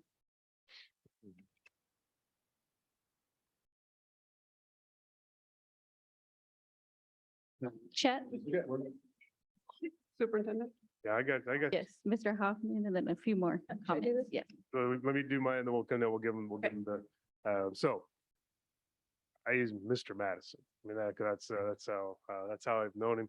And folks are going back, 20 years, date ourselves, Lorraine, but thinking like 40 years, going all the way back to my days at Valley High School when I first got to know the Madison family.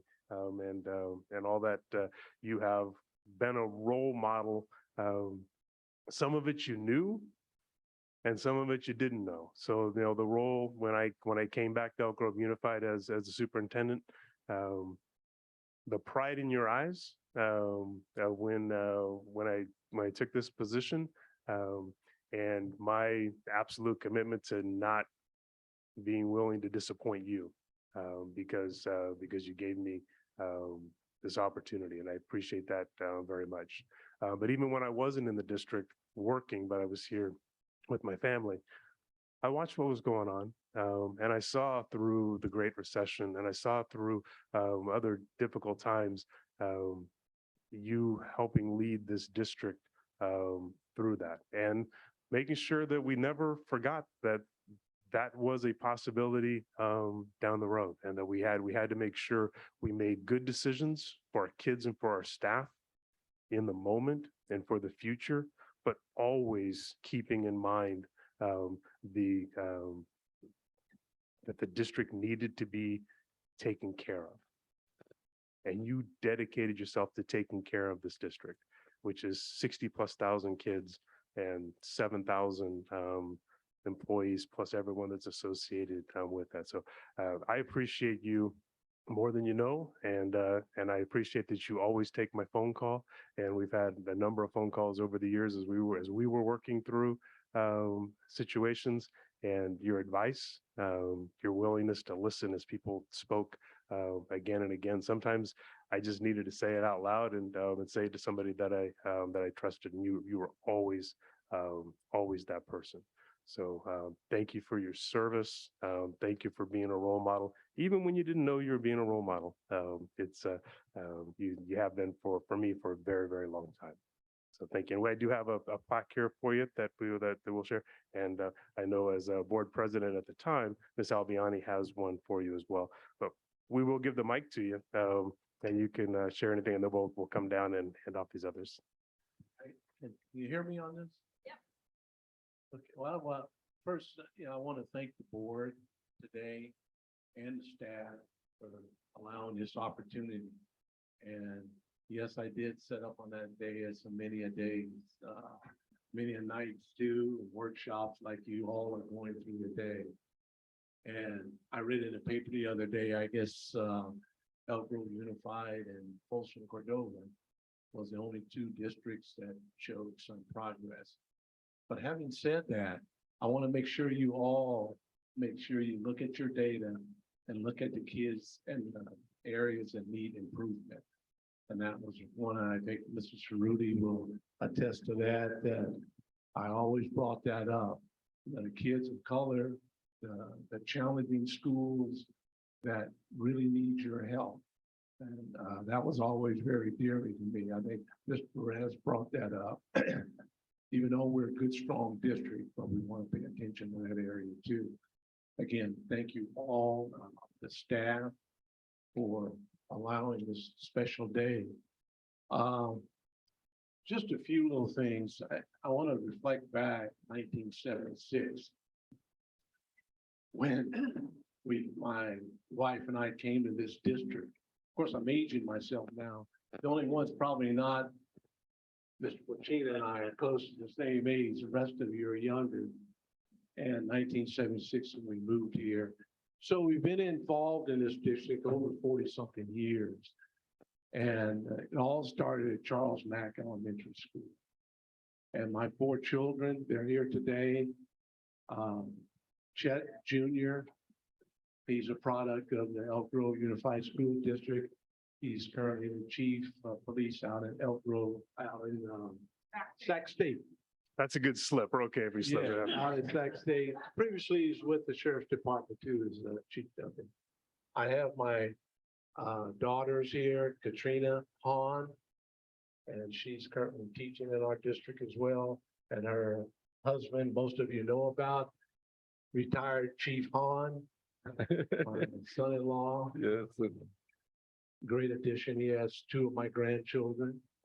And I have Lorraine that's standing up taking pictures. She graduated with Mr. Hoffman from Valley High School.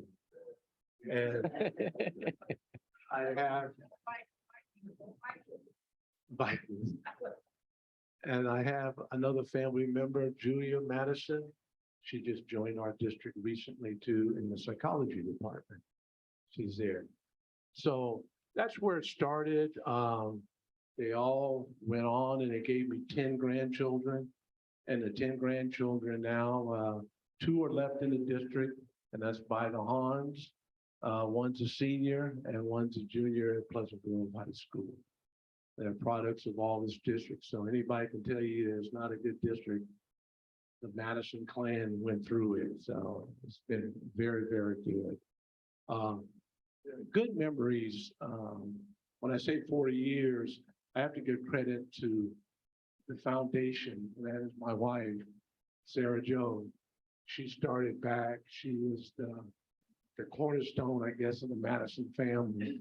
She started off the 4 kids in school. She went on and became a employed with the school district way before I got involved. She went on and she became the secretary of various elementary schools and a clerk, and she worked in the district office here for a while too. So without her, I probably wouldn't have gone through a lot of this. So she always told me, well, you can do this. I said, well, I got another responsible job and pressure and another location. No, you need to do this. And that's what I ended up. I ran for the school board. I've had the experience of working for 4 wonderful superintendents that came through. We only had, I think, 7, Chris. I'm number 6 since 1959. Right, you're number 6, and we haven't had a lot, and that's a good thing. I learned from all of them. They were all great men that touched this district. And as a board, you're only good as your superintendent. You have to support him. You have to support your staff. I learned so much from our staff here. Mrs. Cerruti's department, all the assistant superintendents. I listened to them. At times, I didn't always agree with them, and I think Mr. Cerruti will tell you that, but I respected them because they are the ones that's working 12, 14 hours a day behind the scenes. You don't know all the things they're doing to keep this district afloat. This is like a big train. I used to tell you guys that many times. If it gets derailed, a big train is hard to get back on track again. And solvency is important, right? When you brought that up, I brought that all the time because of the recession we went through. I never experienced anything like that in my life. And that is running an organization, and it wasn't a pretty sight. And that's something that will stay with me the rest of my life.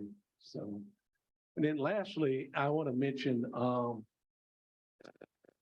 when I did leave the district in 2020, I know Mr. Totally mentioned Black is from 2020. So we have a little delay, but after I left the district, I think it was in December, my wife told me, she said, well, there's somebody outside at the door who'd like to speak to you, leaving the district. I said, well, let them come in. Well, no, it's COVID. They can't come in. So you have to go out. So I did go out, and I'll tell you, I was just completely almost in tears. I saw a caravan full of cars all the way around my neighborhood, and they were from principals, vice principals, and middle school, high schools, and they caravaned by my house, wishing me well, and it was very touching. So I just wanted to bring that up, to put it on record. Those are some fine people out there that I never knew that cared that much about me and my family. And that caravan will stay with me too, the rest of my life too. So I want to just bring that up, Chris, that it was well done, very nice. I never had that happen to me in my life. So with that, I will end it. It's just a pleasure being here, seeing you all. Keep a good word, work together. My advice, you will have your differences, but come together for the sake of the children. Don't let small groups become an anchor for you. You have to look at the totality of the 63,000 kids and of course the wonderful staff we have here working. Thank you all, and I really appreciate the day.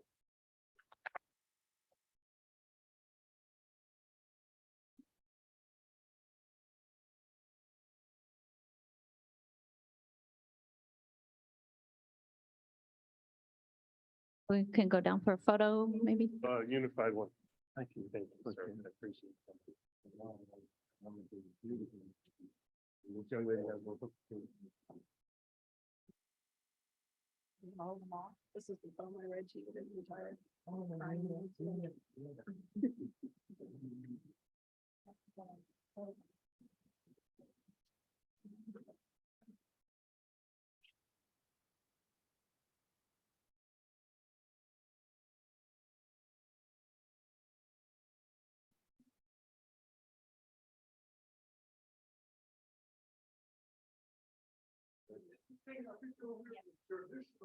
right.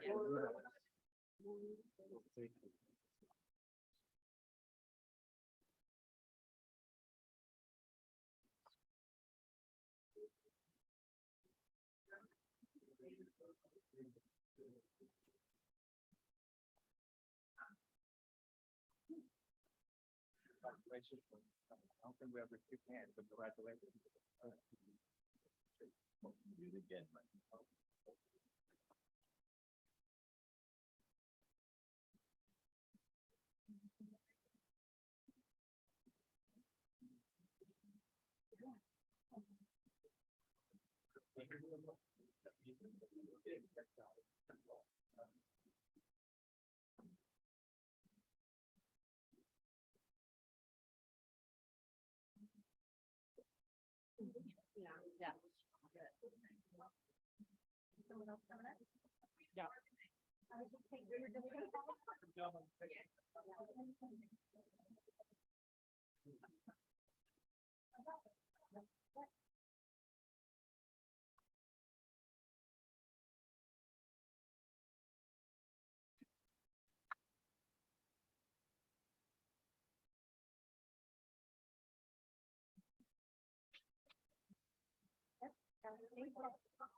You guys are all color coordinated.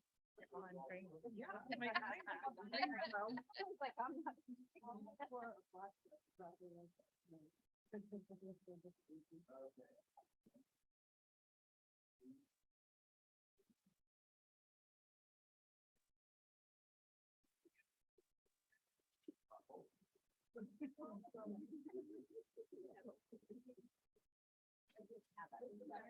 Former board member. Yeah, yeah.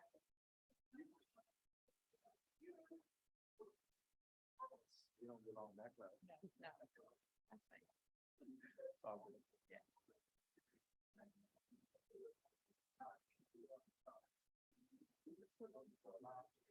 Tony.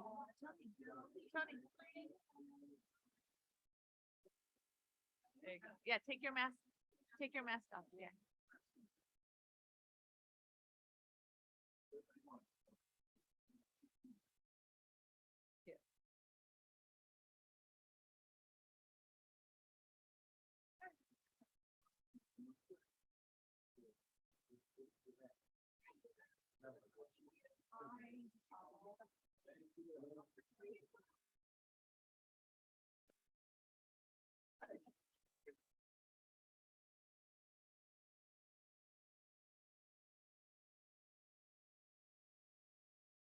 Okay, so just as an FYI, we have a burrito and taco bar set up in the board conference room next door. So feel free to grab a plate and then we can just kind of sit anywhere we're comfortable and hang out with whoever you like to hang out. So we have the next, you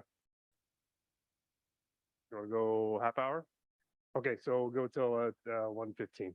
So thanks, everybody.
I'd like to call the meeting back to order at 1:26 PM after the lunch break, and the board will meet in closed session to address items 1 through 3. And as my understanding, there's no public comments, and we will recess into closed session at this time.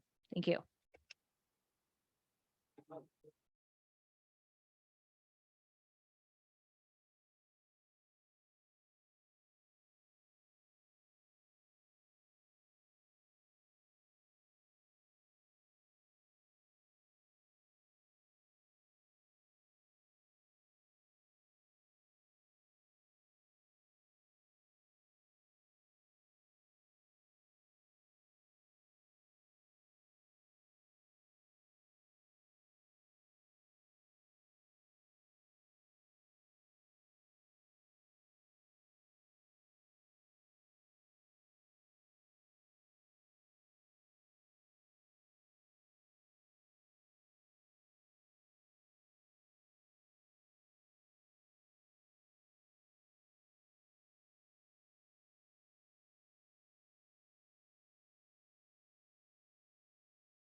Like to call the meeting back to order.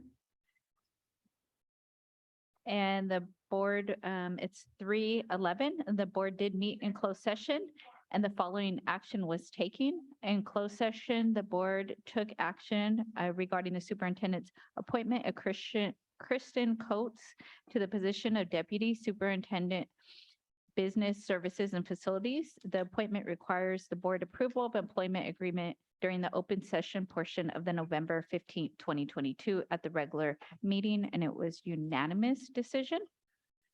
The next item is adjourning the meeting. I'd like to adjourn the meeting at 3:12 p.m. Thank you.